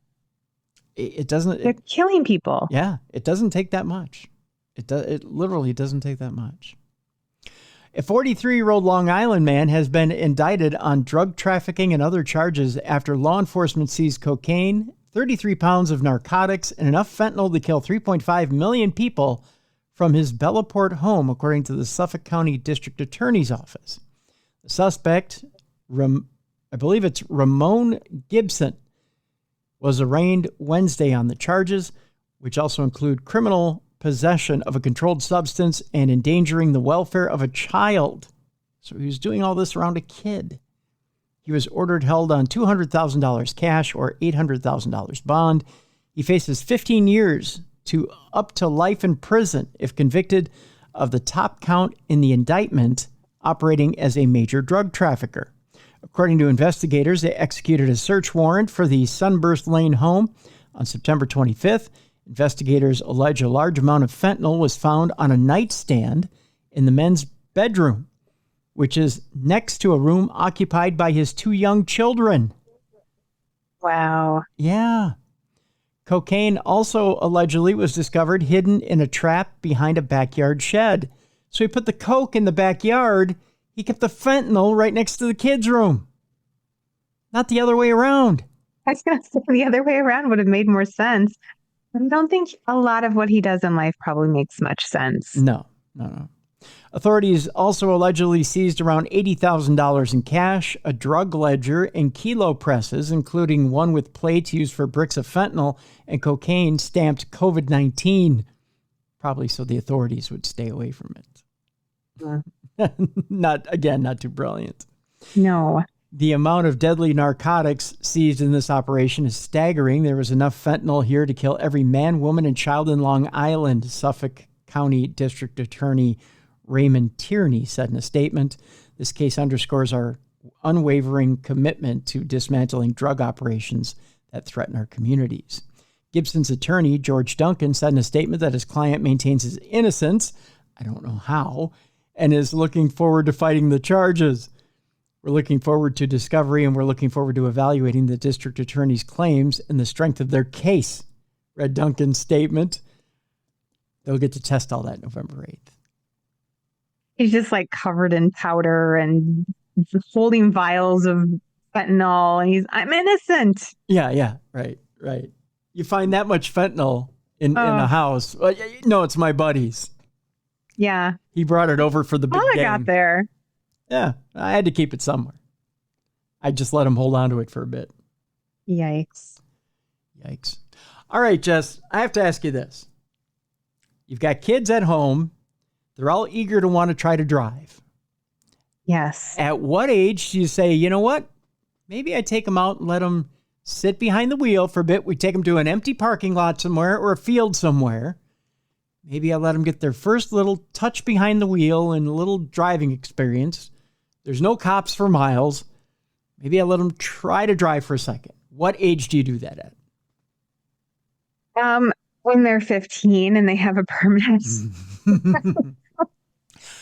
But as a kid who grew up on a farm, we were definitely driving things well before we were legally old enough. Well, I mean, like a farm tractor, I get, Yeah. I had to back the car out a couple times to move it out of the way for farm stuff, but I had to drive the truck a couple places before I was quite technically old enough to drive. But what was the youngest you had to drive a truck or you had to back it out? Tractor, I'm sure I was like 12. 12. But that's pretty young. But yeah, I got one that's going to curl your hair. You ready for this? Yeah. Okay.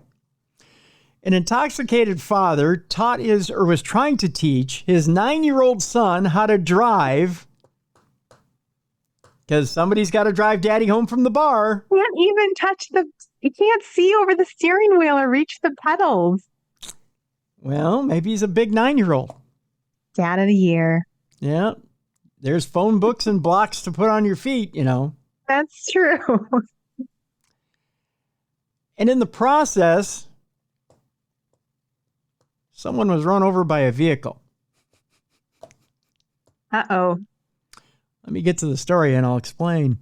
An Ohio father ended up in the hospital after he was run over by his 9-year-old son while he was teaching the boy how to drive. Karma. You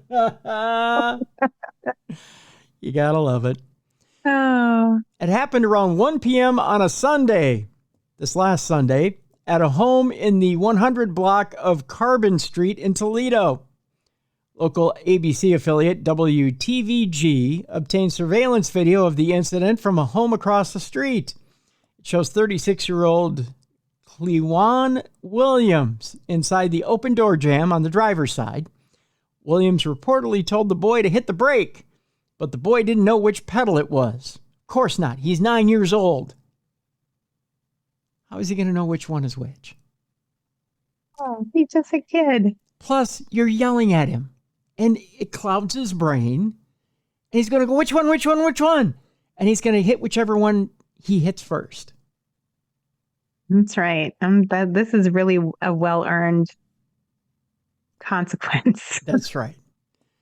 So the poor boy hit the gas and the car went into reverse. And the dad got what he deserved. The video shows Williams being dragged by the vehicle as it backs out into the street and smashes into a telephone pole.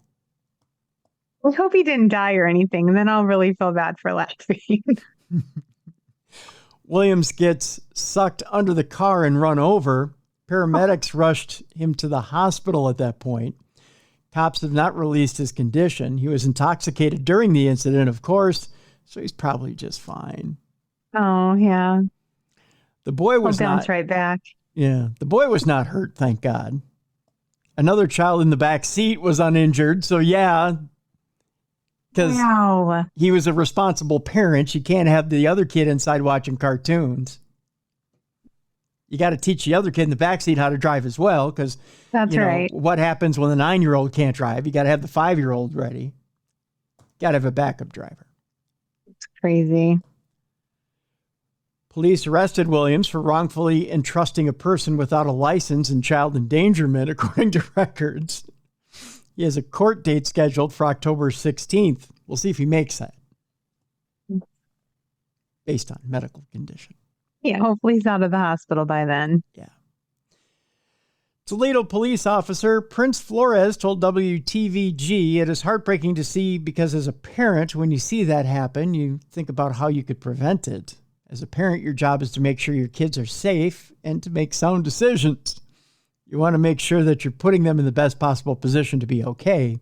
You don't want to put them in a situation that they're not ready for or mature enough to realize. In other words, be a good parent. Don't put them behind the wheel at 9. No. And what about being so wasted at, was it like 1:30 you said in the afternoon when this happened on a Sunday? 1 o'clock on a Sunday. Fun. I know the games kick off relatively early, but, it was probably halftime of the Browns game or something. I don't know. By the way, Junior, I'm going to teach you how to drive so we can go to the store and get more beer. Oh. Or the other reason they probably taught the kid how to drive, so they could chase Cookie Monster down the street. Because in our next story, Jess, Cookie Monster was bizarrely caught speeding on a traffic cam, but the cops weren't amused. I know I sound like I've been drinking myself by saying that last sentence. I didn't know Cookie Monster could drive. He can, and I'm about to show you the picture of Cookie Monster behind the wheel. I'm not shitting you here, Jess. Here is the picture of Cookie Monster behind the wheel. What the heck? There he is. It literally is Cookie Monster. Yeah, and he's behind the wheel of a vehicle, and he's speeding. Wow. Yep. He had to get to some cookies. He did. In fact, here's the close-up of Cookie Monster behind the wheel. There he is right there. Oh my gosh, if that's a costume, I mean, that's amazing. Obviously, it's a costume. Yeah, well, it's a human driving the car, not Cookie Monster. Yes. But how can he see? Well, the googly eyes, of course. And the fact that the mouth is wide open and there's probably, Probably, but you would have no peripheral vision driving in that mouth. That's why he's speeding. Because you got to drive fast. You got to drive fast, blow all lights, and get to where you're going. He's like, I just got to get there. I can't see anything. That's right. It seems eating isn't the only thing Cookie Monster does too quickly. A police camera captured the bizarre moment a motorist sped through an intersection in Germany while dressed as the blue biscuit-loving children's character. The fun of wearing a mask from the Muppet Show, it says the Muppet Show here, but we all know it's Sesame Street, can quickly turn serious, police spokesman Peter Bandeman told Newsflash while describing the incident. The pic, which was snapped in the western city of Dortmund, Westphalia, on September 20th, shows the googly-eyed character driving an Audi at 60 miles per hour, which was 10 miles per hour faster than the posted speed limit. So he wasn't going too high over the speed limit, but terrible, but fast enough. The combo of the speed and the ridiculous costume led police to believe that the Cookie Monster cosplayer, whose identity was wasn't yet uncovered, deliberately got themselves caught on camera for a brazen gag. However, they felt the stunt was no laughing matter. It won't help the relatives of a person who's been killed if the person who did it tearfully regrets their mask fun in court, said Banderman, who has no sense of humor. I put that last part in. If authorities do track down the shaggy suited troll, they will be slapped with a $50 fine. Only $50 to dress like Cookie Monster and drive around Germany, evidently. That's not a bad fine. No, it might be worth it. I'll take it. This isn't the first time Cookie Monster has enraged or engaged in questionable behavior. In 2023, authorities instructed residents of Santa Cruz, California, to avoid interacting with a man gussied up as the crummy character after he was observed yelling obscenities and taunting locals strolling along the coastal city's boardwalk. So yes, Cookie Monster was yelling, "Fucking cookie!" Yeah. Best Cookie Monster I could do. So there you It wasn't bad. go. Yeah, I know. I can do better, but it's the best I could do on short notice. You just got to get you a cocktail and then you can let your Cookie Monster out. Right. That's right. Yeah. Or put cookies in front of you. That might do it too. Yes, if I had actual cookies in front of me, I could really get into it. All right, more drug stories. When you're caught with a bag of drugs, Jess. Yeah. You definitely don't want to mislabel the drugs for the cops because that's not going to throw them off the scent. Okay. Did someone try to do that? Oh, yeah. Another dumb criminal. So here's the deal. After pulling over suspects driving a stolen car, we go to Oregon for this.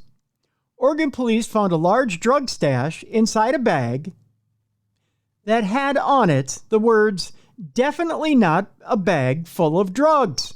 It was printed right on it. I'll show you the bag. I kid you not. Here it is. Look. It says, "Definitely not a bag full of drugs." And it's not just like written on there with a Sharpie. They had no. that made. They had it printed up, probably on, I don't know, Cafe Press. That is hilarious. Isn't that fun? I want to meet the company that actually makes those. Yeah. The "Definitely not a bag full of drug" bag. I'm getting you that for Christmas. Thank you. I appreciate it if you would. Yeah. I want you to use it when you travel. I will. I'm gonna drive around town with it. And then I'm gonna put like cookies in it or something. So that when I get pulled over and the cops go to search it, and I'll say, "That's definitely not a bag full of drugs, officer." And it'd be like, "Step out of the car, sir." And then he'll search it, and it's definitely not a bag full of drugs. It'll just be Exactly. You know what I'm going to do? I'm going to put donuts in it. So it'll be a bag of donuts. And they'll be really happy. Oh, they will. I'll let them keep them, too. Just saying. Early Wednesday morning, a Portland cop ran the plates of a 1994 Ford Taurus that came back as stolen, according to a probable cause affidavit. The officer subsequently arrested the driver, 35-year-old Reginald Reynolds, and passenger, 37-year-old Mia Bagenstos. Reynolds, cops say, was carrying a loaded .357 handgun in his pocket. He's not messing around. A bag of methamphetamine and $1,360 in cash. Bagenstos had 3 white pills she said were oxys, as well as a meth pipe. Ooh, not a meth pipe. No, she should have had that printed on there. Definitely not a meth pipe. Yeah, that would have been fun. Yeah. I wonder if they'll do that over at Cafe Press. Oh, no. Will you print on my meth pipe? Definitely not a meth pipe. Yeah. Yeah, that'd be fun. Fair question. Yeah. At a 1:15 a.m. vehicle search yielded more meth, 2 scales, drug paraphernalia, and baggies commonly used for selling. And investigators noted a brown bag that said on it, "Definitely not a bag full of drugs." I want to know where they got that bag. Maybe they sell them at head shops. Who knows? I'm Googling it. Please do. Yeah. Inside the definitely bag, cops found multiple packages of what an officer recognized to be methamphetamine, and which later tested positive for the drug. In total, police seized about a half pound of meth. Reynolds and Bagenstos were charged with an assortment of felony counts, including possession of a stolen vehicle and methamphetamine trafficking. The definitely not a bag full of drugs bag, now in the possession of the Portland Police Bureau, can be seen in the above evidence photo, which I showed Jess, but you can't see because it's audio, or you saw it if you're watching the video on darknessradioshow.com. But it was seized from Reynolds and Bagenstos, which, by the way, Jess is looking up right now. But if you know where you can find the definitely not a bag full of drugs bag, drop me a line, tim@darknessradio.com. I found it. Did you find it? I found the exact one. Did you? Yeah, I did. It's on a website called Look Human. Is that on Look Human? Yeah. Have you been on that website before? That's the one, right? Let me look. It's pretty close. I mean, it's not quite the script. This is the script, but it's pretty close. Oh, yeah. Okay. Yeah. Similar. Yeah, it's very similar. It's the same color bag. But yeah, that looks like it's it. Yeah. This one is not full of drugs. No, yet. No, not yet. No. They probably don't send them fully filled. I mean, you probably have to fill them. Yeah. You have to pay extra for that. Yeah, you have to pay extra for that. Yeah. A lot extra. Yeah. Yeah. To fill them full of whatever. That's for sure. That is for sure. Another drug story here for you.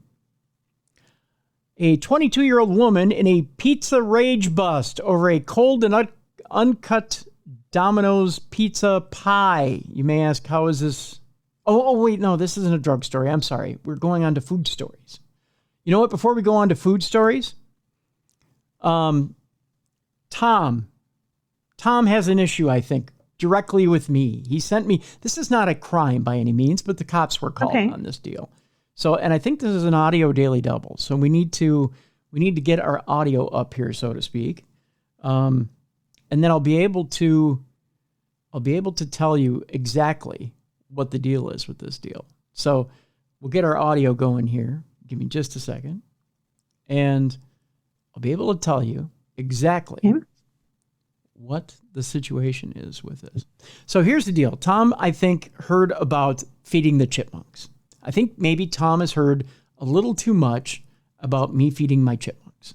Okay? Oh, and he doesn't want to hear it anymore? Well, it's not that Tom doesn't want to hear about me feeding my chipmunks. I think it's totally that he thinks that it's going to come to a bad end. Oh, okay. I think Tom is a little alarmed that maybe something bad is going to happen with me feeding the chipmunks. Here's This next story is a perfect example of why you shouldn't feed wildlife. Hundreds of hungry raccoons took over this Washington state home. Oh, no. Oh, my gosh. Oh, no. Oh, the woman who lives there told local deputies that she's been feeding a few random raccoons for decades. Well, word must have got out because recently hundreds have been showing up for a feast, and the problem got so bad she couldn't even get inside her home, so she had to call 911 for help. Oh, no. How do you walk that back, though? Look at them. Look at So, why do I think they're so cute, though? They are really cute. I know. My boyfriend's family had a raccoon. Like a pet one? They had a pet, Cozy. This girl has a lot. Raised it from, babyhood. No, baby. Okay, so Tom's worried that I think maybe if I keep feeding the chipmunks, hundreds are going to show up on my step. Yeah. I don't think that's going to happen. No. Although, like I said, there is something that there is something now that's chewing up the seeds if I leave them out overnight and leaving pellets. And I don't know what that is. So yeah, there's something. You don't want hundreds of raccoons. They're kind of ornery. I think it is a raccoon though that's showing up and chewing up pellets. So my parents love to feed the critters in their backyard as well, and then we just sit and marvel at how adorable they all are, and they always have an obese chipmunk in their yard. He's living his best life. He's getting all the good food that my dad puts out. But now they have a raccoon that has come, and he's part of the show too, and we think he's adorable, but we're like, don't let the dogs out at night in the back without being out there with them, because that coon will rip them apart. Yeah Well, or will the dog rip up the raccoon? I mean, well, maybe, because one of the dogs is a Doberman, and I keep saying think she could take that coon. And my mom's like, no, she's too sweet. Yeah. See, I mean, even money on that deal, depending on what kind of dog you have. I mean, yeah, hard to say. Yeah, just saying. So, yeah. So we get into the food section now with that little tidbit from Tom, who I think is worried that I'm going to be overrun by chipmunks. Just saying. But no, Tom, we're good. I mean, because my doctor did ask me the other day, Dr. Schuster, he said, so how many chipmunks do you have now? He's very intrigued by my chipmunks. And I know, I am too. It's so fun. Well, he asked me the other day, he said, so are they down for bed yet for the year? And I said, no, not yet. I said, in fact, not even close. Although they didn't come out today. It's cold and rainy out today. I have very lazy chipmunks. You know that? It stopped raining like early afternoon, but they're in for the day. I think they expect garage service is what they expect. They expect me to bring things out to the garage, have a full smorgasbord out there for them. They aren't moving. You spoiled them. Oh, and then it's supposed to be cold, Jess, Sunday and Monday night. It's supposed to be like in the 30s. Oh, forget about it. They aren't coming out. I think they want blankets. I think probably they're going to request blankets and pillows. Sweaters. Yep. Little chipmunk sweaters like Alvin and the Chipmunks. They're going to want those. Mm-hmm. Yep. They're going to want the whole nine. They're probably going to want army cots, I'm sure. I don't know where you find a chipmunk-sized army cot. I don't know. You just need to put like a Barbie dream house in your garage for them and like just deck it out. Did I show you, by the way? You're gonna absolutely think I am a sucker. I'm a sap. I'm gonna show you this. And you're gonna look at me like it's time to send me to a psychiatrist. All right, let's see. I'm gonna show you this, and you're gonna have me committed. I got this for. Who said I don't already think that, Tim? Okay, I got this for Spud because she gets tired in the afternoon. I did purchase a bunk bed. Do you see the pretty pink bunk bed I got for her? So sweet. So that actually sits out on the porch. Oh, I pray that you actually find Spud in that one day and you could take a picture for us because that would be the cutest thing ever. So I told her it sits across from her dish on the porch. So I said, you can take a nap. You can. That's for you. Yeah. It's got little butterfly pillows, little butterfly throw pillows, and it's got an actual pillow, and it's got little blankies on it too. Do you see the little blankies on it? I do. It's got little blankies. That is decked out. So I can put a little blankie on her if she does decide. Do those drawers open up? She could put her little no. Those nuts in there. Those are just facades. I wish they did. Oh. Yeah, I'd actually open up the drawers and put the peanuts in there for her. But yeah, just like fill it up with nuts. Yeah. So no, I'll put a peanut in the bed for her so she'll jump up in there and. Yeah. I need to see this actually on camera. You need a picture. And those mattresses are actually foam mattresses. That's so fun. Like, how big is that? It's huge. You could fit like 5 chipmunks on a mattress. Is it an American Girl doll bed? No. Like that kind of doll, or no? It's like that big. Yes, but that big. Yeah, I got it at Target. Yeah, but I love it. It's like it fits an 18-inch doll on one mattress. Yeah. So yeah. And by the way, you can go to darknessradioshow.com and watch this video. And you can see how big the bed is. I have a giant American Girl doll house. Like, Bree's almost done with it. When she's done with it, I'm bringing it to you for your chipmunk. Well, we made a nut hut out of a dollhouse. Yes. That's so cute. And the nut hut is where we keep the dishes, so they have cover, so that they're not attacked by predators. So you take such good care of your critters. Yeah, so they have cover so they don't get, so predators can't swoop down and attack them while they're eating. Sweet. Yeah. So with that, now people are going to say we're getting you help, Tim. We have a good doctor. Like, you actually bought a doll bed for a chipmunk to take naps. Well, we had a bunny and he slept in an American Girl doll bed. Oh, see, he loved it. And he was potty trained, he was litter trained, and so we would just let him kind of run the house. And if we couldn't find Joey Snowball Sprinkles, he was always in the American Girl dream house within the garage, snapping. Yeah, that's where he loved to be. Yeah. See So I'm not the only one. No, I'm crazy with you. Great. Wonderful. If you're getting committed, I'm going to join you. And actually, that sounds lovely. All right. Well, there you go. We don't have to do any work. We just get to That's right. chill out. Yeah. Well, then I'll take a picture and I'll show you if I can get Spud to take a nap there. She just kind of never get judgment from me for being crazy, Tim. She just kind of looked at it when she was sitting there, gathering seeds, looking at it, and I said, "Well, no, that's your new bed." I sound crazy for even talking to her about it, but I said, "It's your new bed. You gonna try it out?" She just kind of looked at me like, "My new what?" Yeah, like. I have a bed. It's in my den. It's made out of leaves. I sleep in it. I don't know. I just got kind of a weird look from a chipmunk. Anywho, so we were talking about food. Yes. Yes, and feeding the wildlife and the critters. This woman, who's 22 years old, was in a pizza rage bust over a cold, uncut Domino's pizza pie. By the way, the only reason you should be raging about Domino's is the fact that it's a crappy pizza. That's the only reason you should get mad about Domino's. We eat it a lot here, Tim. Do you? I have the app on my phone. They know what I like. It's for the kids. The kids love it. Really? Yeah, they love it. I don't know why. Are you not in an area of town with a real pizza restaurant? Or? Oh, we have good pizza. And my husband and I are always like, can't we get, this other kind that's the good stuff? Right. The Old Piper has good pizza. Yes, Old Piper's wonderful. Yeah, I love Old Piper pizza. Right. My daughter's always like, oh, we want Domino's. Domino's? Like, well, it's cheap. So, all right. I mean, you could put some ketchup on a tortilla for them, too. It's the same thing. I mean, okay. All right. Well, let's get on to the story. Angry that her Domino's pizza was delivered cold and uncut, a Florida woman, of course we're going to Florida, allegedly drove from her residence to the restaurant where she quarreled with an employee, flung the pizza, and damaged the store's telephone. Oh my gosh, she was in a rage. Yes, she was. That according to an arrest report. Guess what? It happened at 1:30 a.m. Oh, she's probably intoxicated. Probably.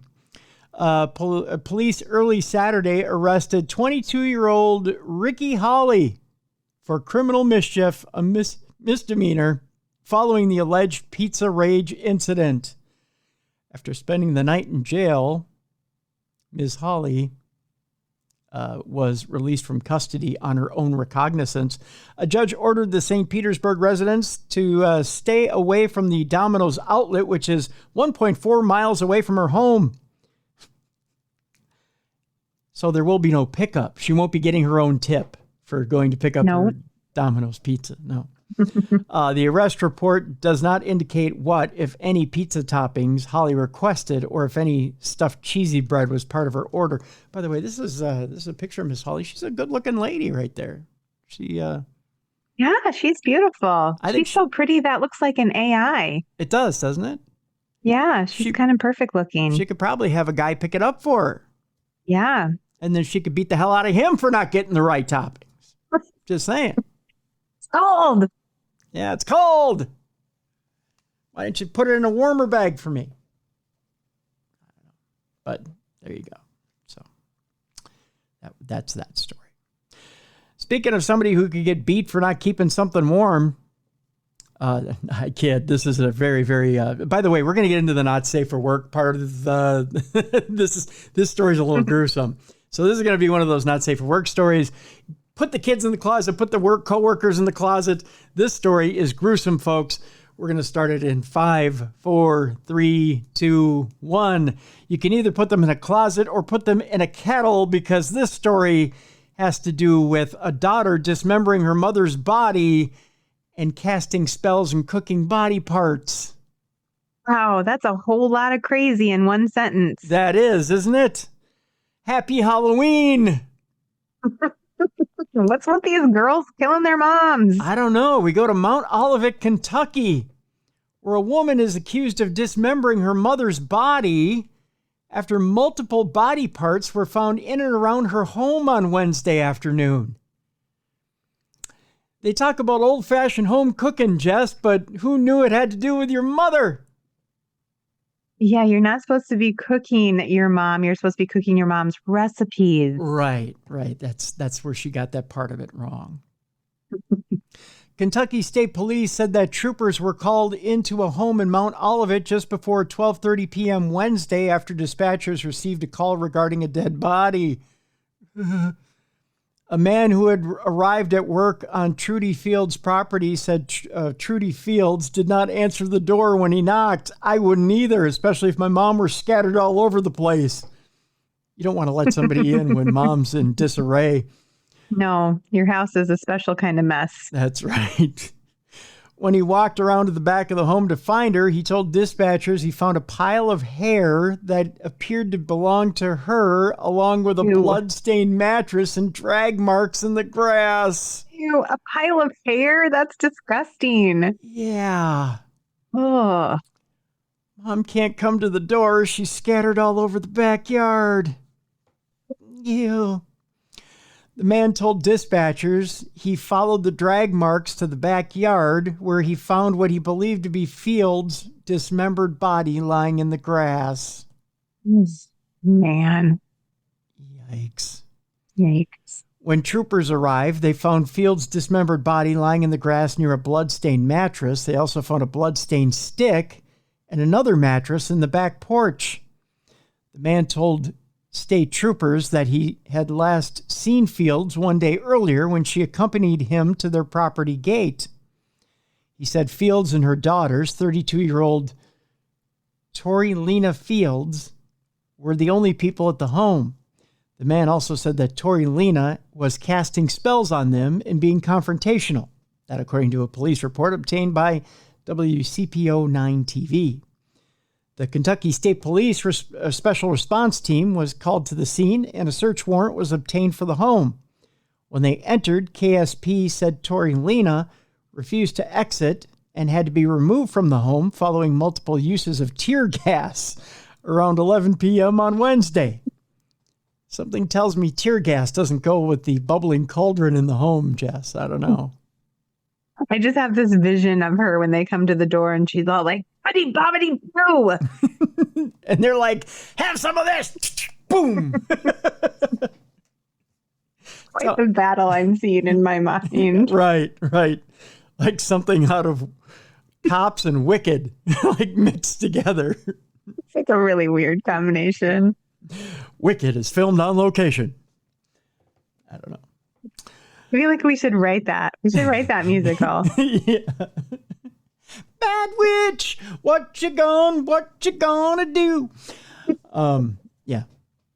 Tori Lena appeared to have blood on her face, hands, and clothes, according to KSP. So she she didn't even clean up yet. She was all up in it. She was, yeah.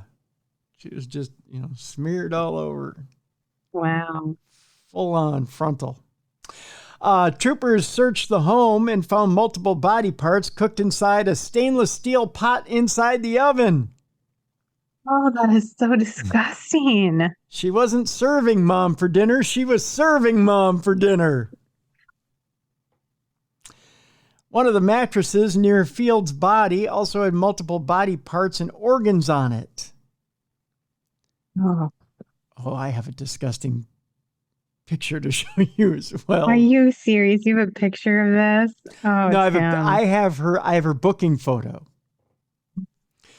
Tori Lena Fields is charged with obstructing governmental operations, tampering with physical evidence, and abuse of a corpse, with more charges possible pending the investigation. She's being held at the Bourbon County Detention Center, according to jail records. Now, Jess, this is what happens. Brace yourself.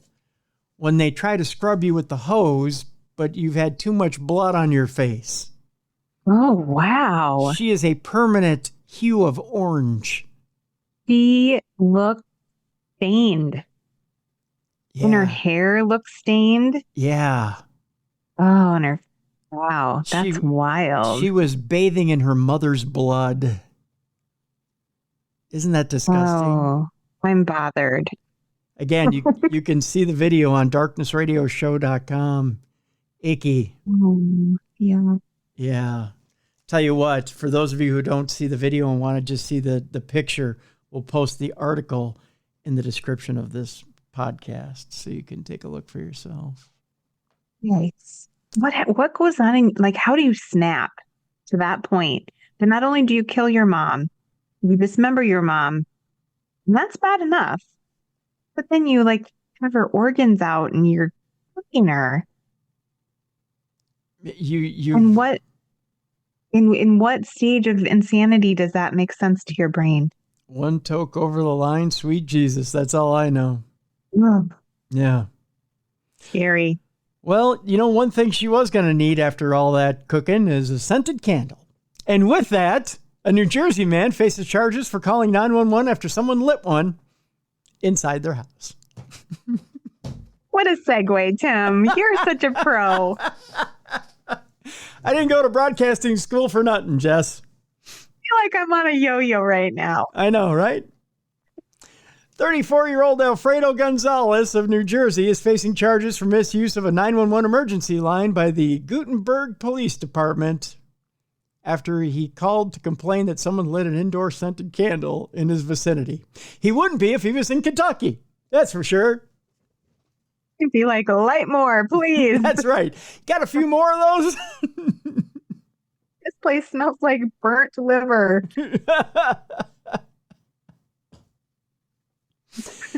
It's not actually a crime to light a candle, by the way. It is potentially full of toxic chemicals, depending on who you talk to. If that isn't unhinged enough, he also fabricated mental health concerns to urge the response further, according to the police. So there's a lit candle and I'm crazy. Yes. Yeah. So not only did he believe lighting the candle was a criminal offense, but also the person responsible for lighting the candle was in need of a mental health evaluation. Oh, they were crazy. Okay. Right. They're playing with fire. They're crazy. They're playing with fire. And by the way, the scent is really killing me. So come on over. It's a crime. It's a crime. Yet in Kentucky, they're taking apart people and cooking them. So, you know. Yeah. Extremes. It's one extreme or the other, Jess. That's what I'm saying. I have whiplash right now. Yeah. Gonzalez continued to abuse the emergency line by making repeated complaints regarding parking before he was ultimately arrested and charged with fourth-degree crimes of false public alarm and misuse of a 911 emergency line. Wow. Yeah. What a dummy. Well, that's the name of the show. It really sounds like this Gonzalez guy needs to chill out, maybe take a bath, light a few candles. Oh, wait. Sorry. Have a glass of wine. There you go. All right. We come to the karma part of our portion of our program. Kids, sometimes when you're an asshole, it bounces back at you. And that's why it's part of the not safe for work part of our program. Don't be an asshole, because it's coming right back at you. That's just solid advice that we should give all children at a young age. That's right. Our first story, there's only two of them today. The don't be an asshole, it's coming back at you, starts in London. The headline is, he had it coming. White man learns the hard way after racist outburst targeting black riders on the subway comes right back at him. Are you ready for this, Jess? Yeah. A video showing the moment a white subway rider in London was knocked unconscious after going on a racist tirade against black passengers is getting some fresh attention online. The clip shows a man in a blue shirt and khaki shorts yelling, "This is my home and you're all going back. You know it as well." Hey? Pretty brazen. Yikes. Someone on the train asks the man where they will all return to which the man responds, "You know where you're going back." Oh, my. It was at this point he probably should have shut up. As the back and forth continues, the video cuts to the moments the man begins swinging on handrails and repeatedly singing, "They're lesser than us," before telling the group of young black men on the train, "You're my pets." What the heck? Yes, what in the actual F, right? Dang. After the train stops, three black men begin to step off the train while staring the racist rider down. Suddenly, one of the three men punches the rider in the face, knocking him unconscious. No, that's an assault I can get behind. That's karma pretty much saying good morning. The video was recently posted to the r/abrupt chaos board on Reddit, drawing several hundred comments, but was originally recorded in 2020 and went viral right after it started circulating online. According to the Daily Mail, the writer, Billy Steele, turned himself into police after the incident, but never planned to press charges against the man who punched him. Steele reportedly worked for his wealthy family-owned construction firm at the time. He doesn't want the man who hit him to be punished, his mother told the outlet. He's getting help for his behavior. That's good. I mean, on the bright side, he got what he deserved and maybe a little therapy. Right. Steele has also reportedly incited multiple violent incidents before. Not his first time, Jess. Why? A former friend of his told Daily Mail, I believe he needs help for his mental health. I really haven't spoken to him from the turn of the year due to his behavior. Most commenters weren't surprised by the violence that occurred on the train after Steele launched into his outburst. Everyone has a plan until they get punched in the mouth, someone wrote. By the way, that someone was Mike Tyson. Yeah. Amazing. While he had it coming and totally deserved it, this will unfortunately confirm in his head that he's right about his views, another person added. One Reddit user mentioned the video's age and another responded, but the message is evergreen. Chat shit, get banged, was what the person said. I want that on a shirt. It should be a shirt. You know, talk shit, get banged. That should be, although that sounds like you're getting fucked. I mean, but, you know, talk shit, talk shit, get hit should be what it says. Yes, I like that. Talk shit, get hit. That should be the. Get that in the merch store, Tim. That's right. Okay, yeah. The Darkness Radio logo, talk shit, get hit. That'll be the first sweatshirt that comes out. The second story we have, Jess, that is part of karma. Oh, you should cover the puppy's ears for this one. Oh. Although the puppy may enjoy this one. This is karma if I've ever heard of it, Jess. You have the top German neo-Nazi in the nation just taking a stroll on Hitler's favorite mountain. Okay. On a nice sunny day. Out there on the mountain. Oh, it's a nice sunny day. I love the look on Hitler's favorite mountain. Look at the snow-capped mountain. It's so nice. And as he's out there taking the hike on the mountain, he plunges 200 feet to his death. Go figure, Jess. Oh, bye. Wiedersehen. Auf Wiedersehen. 'Tis karma's way of saying, oops, the mountain is slick. You should have worn spiky shoes. A top German neo-Nazi plunged 200 feet to his death while hiking on what is believed to have been Hitler's favorite mountain. Wow. Yeah. Andreas M., all of 37 years old, from Freising, was considered to have been one of the leading neo-Nazis in Bavaria. He died on September 29th while climbing the Untersberg Mountain in an international 30-person group. The Berchtesgaden Land District Association of the Red Cross confirmed that. Probably giggling why they did, but they confirmed it nonetheless. The 1,972-meter high mountain was known to be Adolf Hitler's favorite view, with the Nazi dictator having his Berghof holiday home on the opposite Obersalzberg mountainside converted into his residence.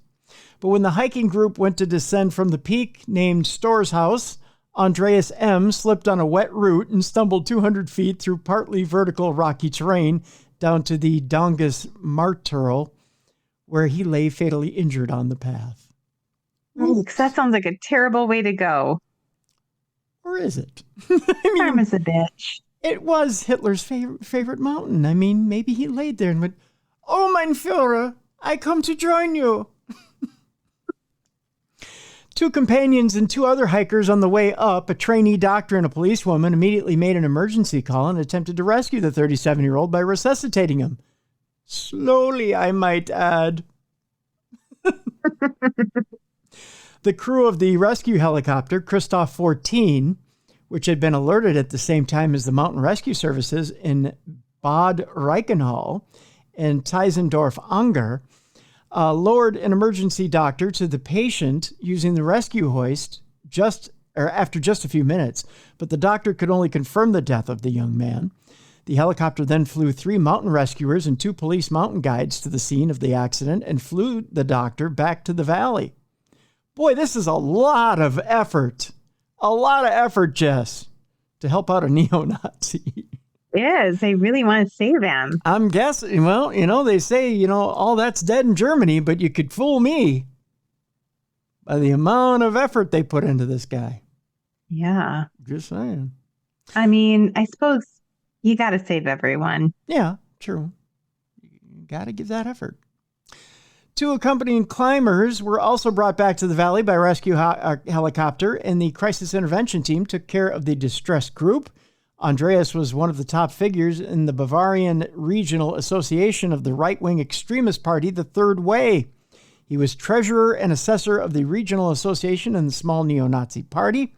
Andreas reportedly left behind a wife and child who was born in June, according to Merkur. Rumor has it that the child will salute at his funeral, just with his pacifier. He'll be like, Papa. Just saying. Maybe he won't grow up with that influence in his life. So maybe that's the bright side. It could be. You never know. Maybe. Always looking for a bright side. Calls for donation for the family and a memorial plaque on the mountain have been making the rounds in recent days, I guess. My guess is he's probably raised quite a bit of money. Probably. Yeah. I mean, he had family and friends who loved him, even though he had messed up ideas of life. Believe it or not, 7,000 euros were raised on the page already. Wow. Another appeal for donation brought in 12,000 euros. Who says Nazism's dead? Man. Yeah. Well, let's cheer things up. Are you ready? Yes. All right. Our final story has to do with a mom who was told to take down her Halloween decorations because it looked too real. Ooh. Happy scary Halloween. mom. Right. The scary mom on the block. Do you have your Halloween decorations up already? Well, we've got a few things, but not a lot. This is my busiest time of year. I'm sure it is for you too. Yeah. I just don't even have time to think about it anymore. But when my kids were little, boy, we went all out. I was cruising around Target yesterday looking at stuff, thinking, because it's Red Circle Week, and there's a lot of stuff on sale. Ooh, I'm going to have to get to Target. You better do it today as we tape because it's the last day. I did find a really cool, I think he's 9 foot tall skeleton, not the biggest ones that you've been seeing, but he's pretty big. Yeah. And he has some automatronics to him, he does some stuff. He's got a name too. Does he? Yeah, he talks and he's got a name. I don't remember what it is. I want him. Yeah. Yeah, they have. I told my husband. They have $200. It seems like a good investment. Right? Actually, it's $129. I looked at it. Ooh. Yeah. Not that I'm trying to advertise for Target or at all, but then they also have cheaper stuff too. Like they have the skeleton bride that you put on the door. That's only $35. And ooh, I'll get that. Right. And it says stuff. It's ooh, you can never leave. Ooh, and stuff like that. It's pretty cool stuff. They have a lot of good stuff that's reasonably priced there. We should get that today and stick it in our room. I'm traveling this week. Leave that in there for my hubby. I thought I was going to say to scare the hubby, but see, we're on the same wavelength. See? You'd be like, what happened to you, Jessica? No! And then you'd be like, oh, no, that wasn't me. See? We're thinking same wavelength here. It's scary. I know, it's pretty cool. Okay, so the mom was forced to remove her body bag Halloween decorations after distressed neighbors complained they looked too real. Bunch of stick in the muds. Yeah, lame. Yeah. Carolyn Ashley was stunned when a Liverpool council worker allegedly visited her home on September 24th. I like this woman. She started in September. My kind of girl. Right. And demanded she remove the offending decorations from the front of her house. The 41-year-old says she was visited by the council after a complaint from a neighbor who was offended by the display. Did she throw a Bible at her head too? After initially admitting she was baffled by the request as her kids aren't scared of the decorations. Right. The mom of two eventually took them down to avoid causing any further offense. Come on. No, it's so hard. What do you do? I had a vision for my front yard when we moved into this house for Halloween. I wanted dolls. Just, like the Island of the Dolls, like that kind of stuff, just hanging from my tree and like my front porch, just everywhere. And then I saw the adorable little neighbor girl playing in the front yard across the street from us. And I was like, I can't do that to Charlie. Oh, you should, though. Be scared. Oh, that's perfect, though.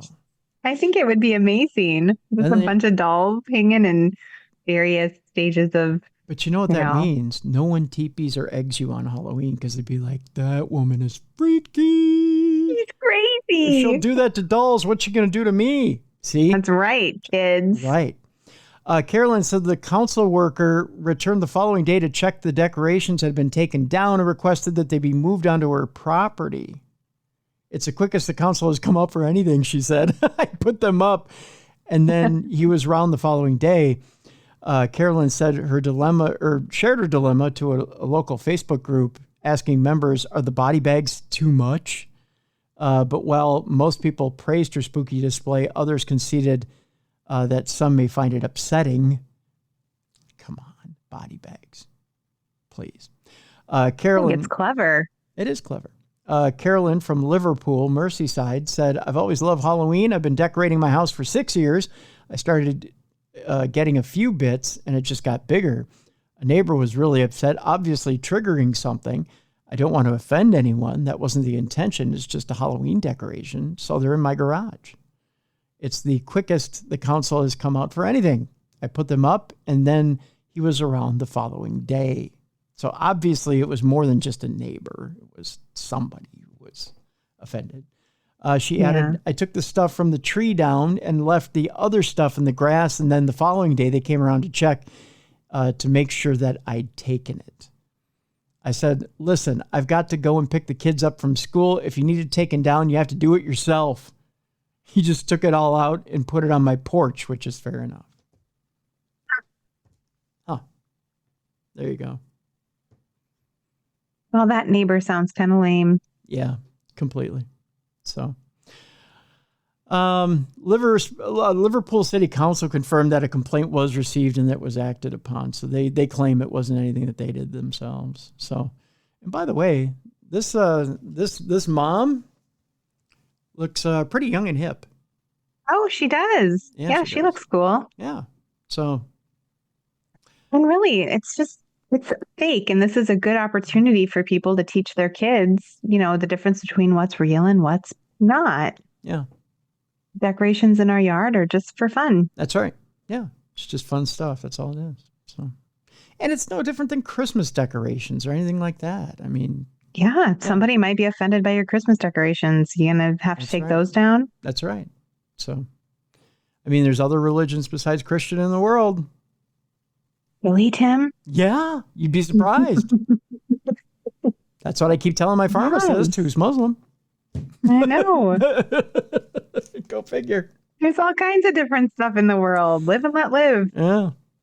So, all right, kids. That does it for Dumb Crime, Stupid Criminals. By the way, Jess has 2 wonderful books out there with her co-author, Natalie Fowler. If you don't have them by now, shame on you. You can get them in a link in the description of this program today. Read them. I did. Just saying. And also, Jess, the link for the trip is up. It's in November up at the Palmer House. 2 rooms left, Tim. Almost sold out. I know. I had to give up my room. I'm sleeping in the alley, evidently. I I got a cot back there right in back of the kitchen. They're going to throw me scraps all weekend, I hear. You know, we have had such a full house before. I've had to sleep in the office. Really? My room. Oh my gosh. Well, I'll be in the back alley. There's a couch in there. Yeah. So I'll be in the back alley. So you better take one of the rooms, people. Just saying. So, but yeah, there's a discount code. Yeah, Darkness 20 gets you 20% off. Get it while you can. We'd love to have you come. We're going to have the best time. That's right. We're going to have a good time up there. Get your 1920s, not 2020s. 1920s. I know. I'm thinking, I got to see how many girdles I need to wear to fit into my dress. Me too. How much do I have to cinch it in to get it over my bootay? I have to get my girdles too to fit in my dress. So that'll be interesting for you and I have like opposite problems right now. Yours is going to be too big. Yeah. Mine's going to be too tight. Well, we'll be fine. That's the miracle of crack. Just saying. So, methamphetamine, it's a wonderful drug, Jess. I know. They say it really does make you skinny. Don't mind the scabs and all the scratching at yourself. That's but right. Ride the snake, baby. Woo! I'm kidding. Anyway, video joke. Yeah, so come on and join us at the Palmer House, if I remember where that's at. Oh, Sauk Center. That's right. Sauk Center, Minnesota. We're going to have a wonderful time, and it's a 1920s themed weekend. So we'll be investigating. We'll have a full weekend. I can't wait for art projects and stuff like that. I've never done that on investigation. You're gonna love it. It's super fun. We've got some fun workshops planned. Yeah, so we'll be doing that as well. But sign up because there's only a couple of rooms left. So sign up. I want to make sure we have a full house. So we'll be doing that. Let's see what's coming up. Oh, yes. Oh, by the way, Fred Litwin's book. Get Fred Litwin's book. He was our guest today.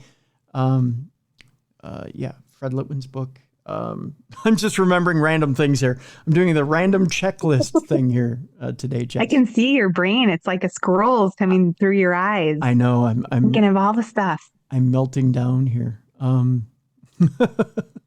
don't know. It's one of those days today.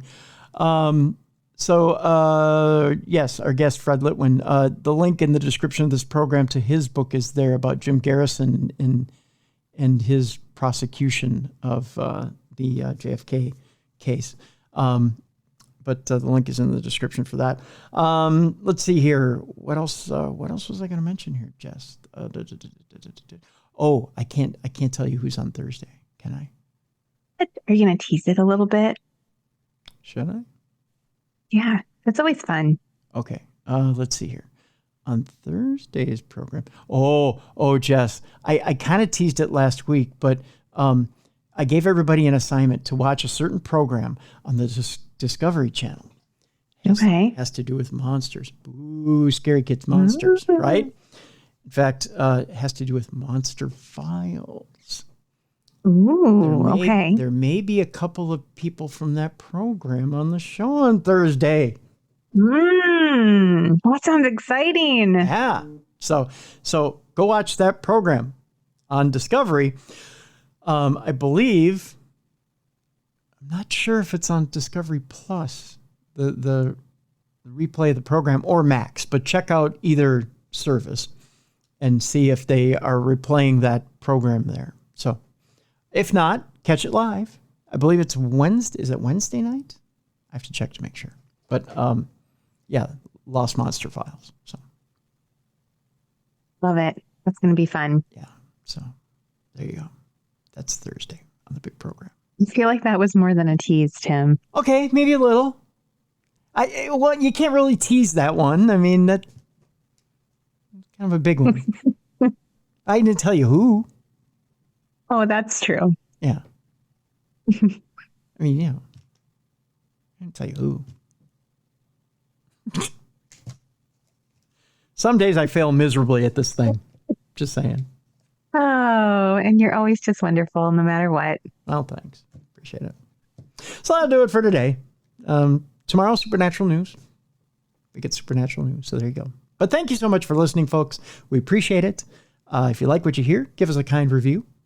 Kind 5-star review. We appreciate it. In the meantime, oh, by the way, one last note before we leave you today. I've had some confused people say, what are you doing on YouTube? Why are all these shows appearing on YouTube?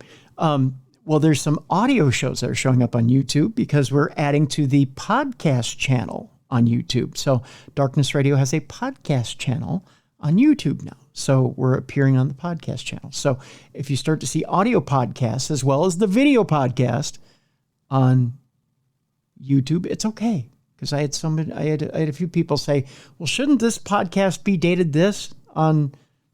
No, we're just adding the archive to the podcast channel on YouTube. So that's all. We're just appearing in one more place. Taking over the world one podcast channel at a time. That's all. So don't worry about it. I love it. So it's okay. It's okay. It's just one more venue we're appearing in. Don't worry about it. You see nothing. That's all.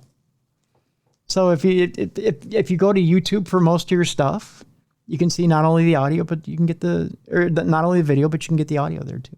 So if that's where you happen to get all your stuff, then you can get it all there. So there you go. We're everywhere. We're everywhere. Yeah. So because I had somebody go, wait a minute, why is this not dated? Because it was an old archive from September 10th. I said, why is this not dated October 9th? I said, because it came out September 10th. I'm just adding old archive. It's an honest mistake. I'm just looking out for you. I love it. Yeah. I said, no, just adding archive. That's all. More bang for your buck. More fun stuff. That's all. So, there you go. Eventually, you'll be able to get archives on YouTube. Fun stuff, huh? Wonderful. It's good news. I'm just trying to work myself to an early grave. That's all.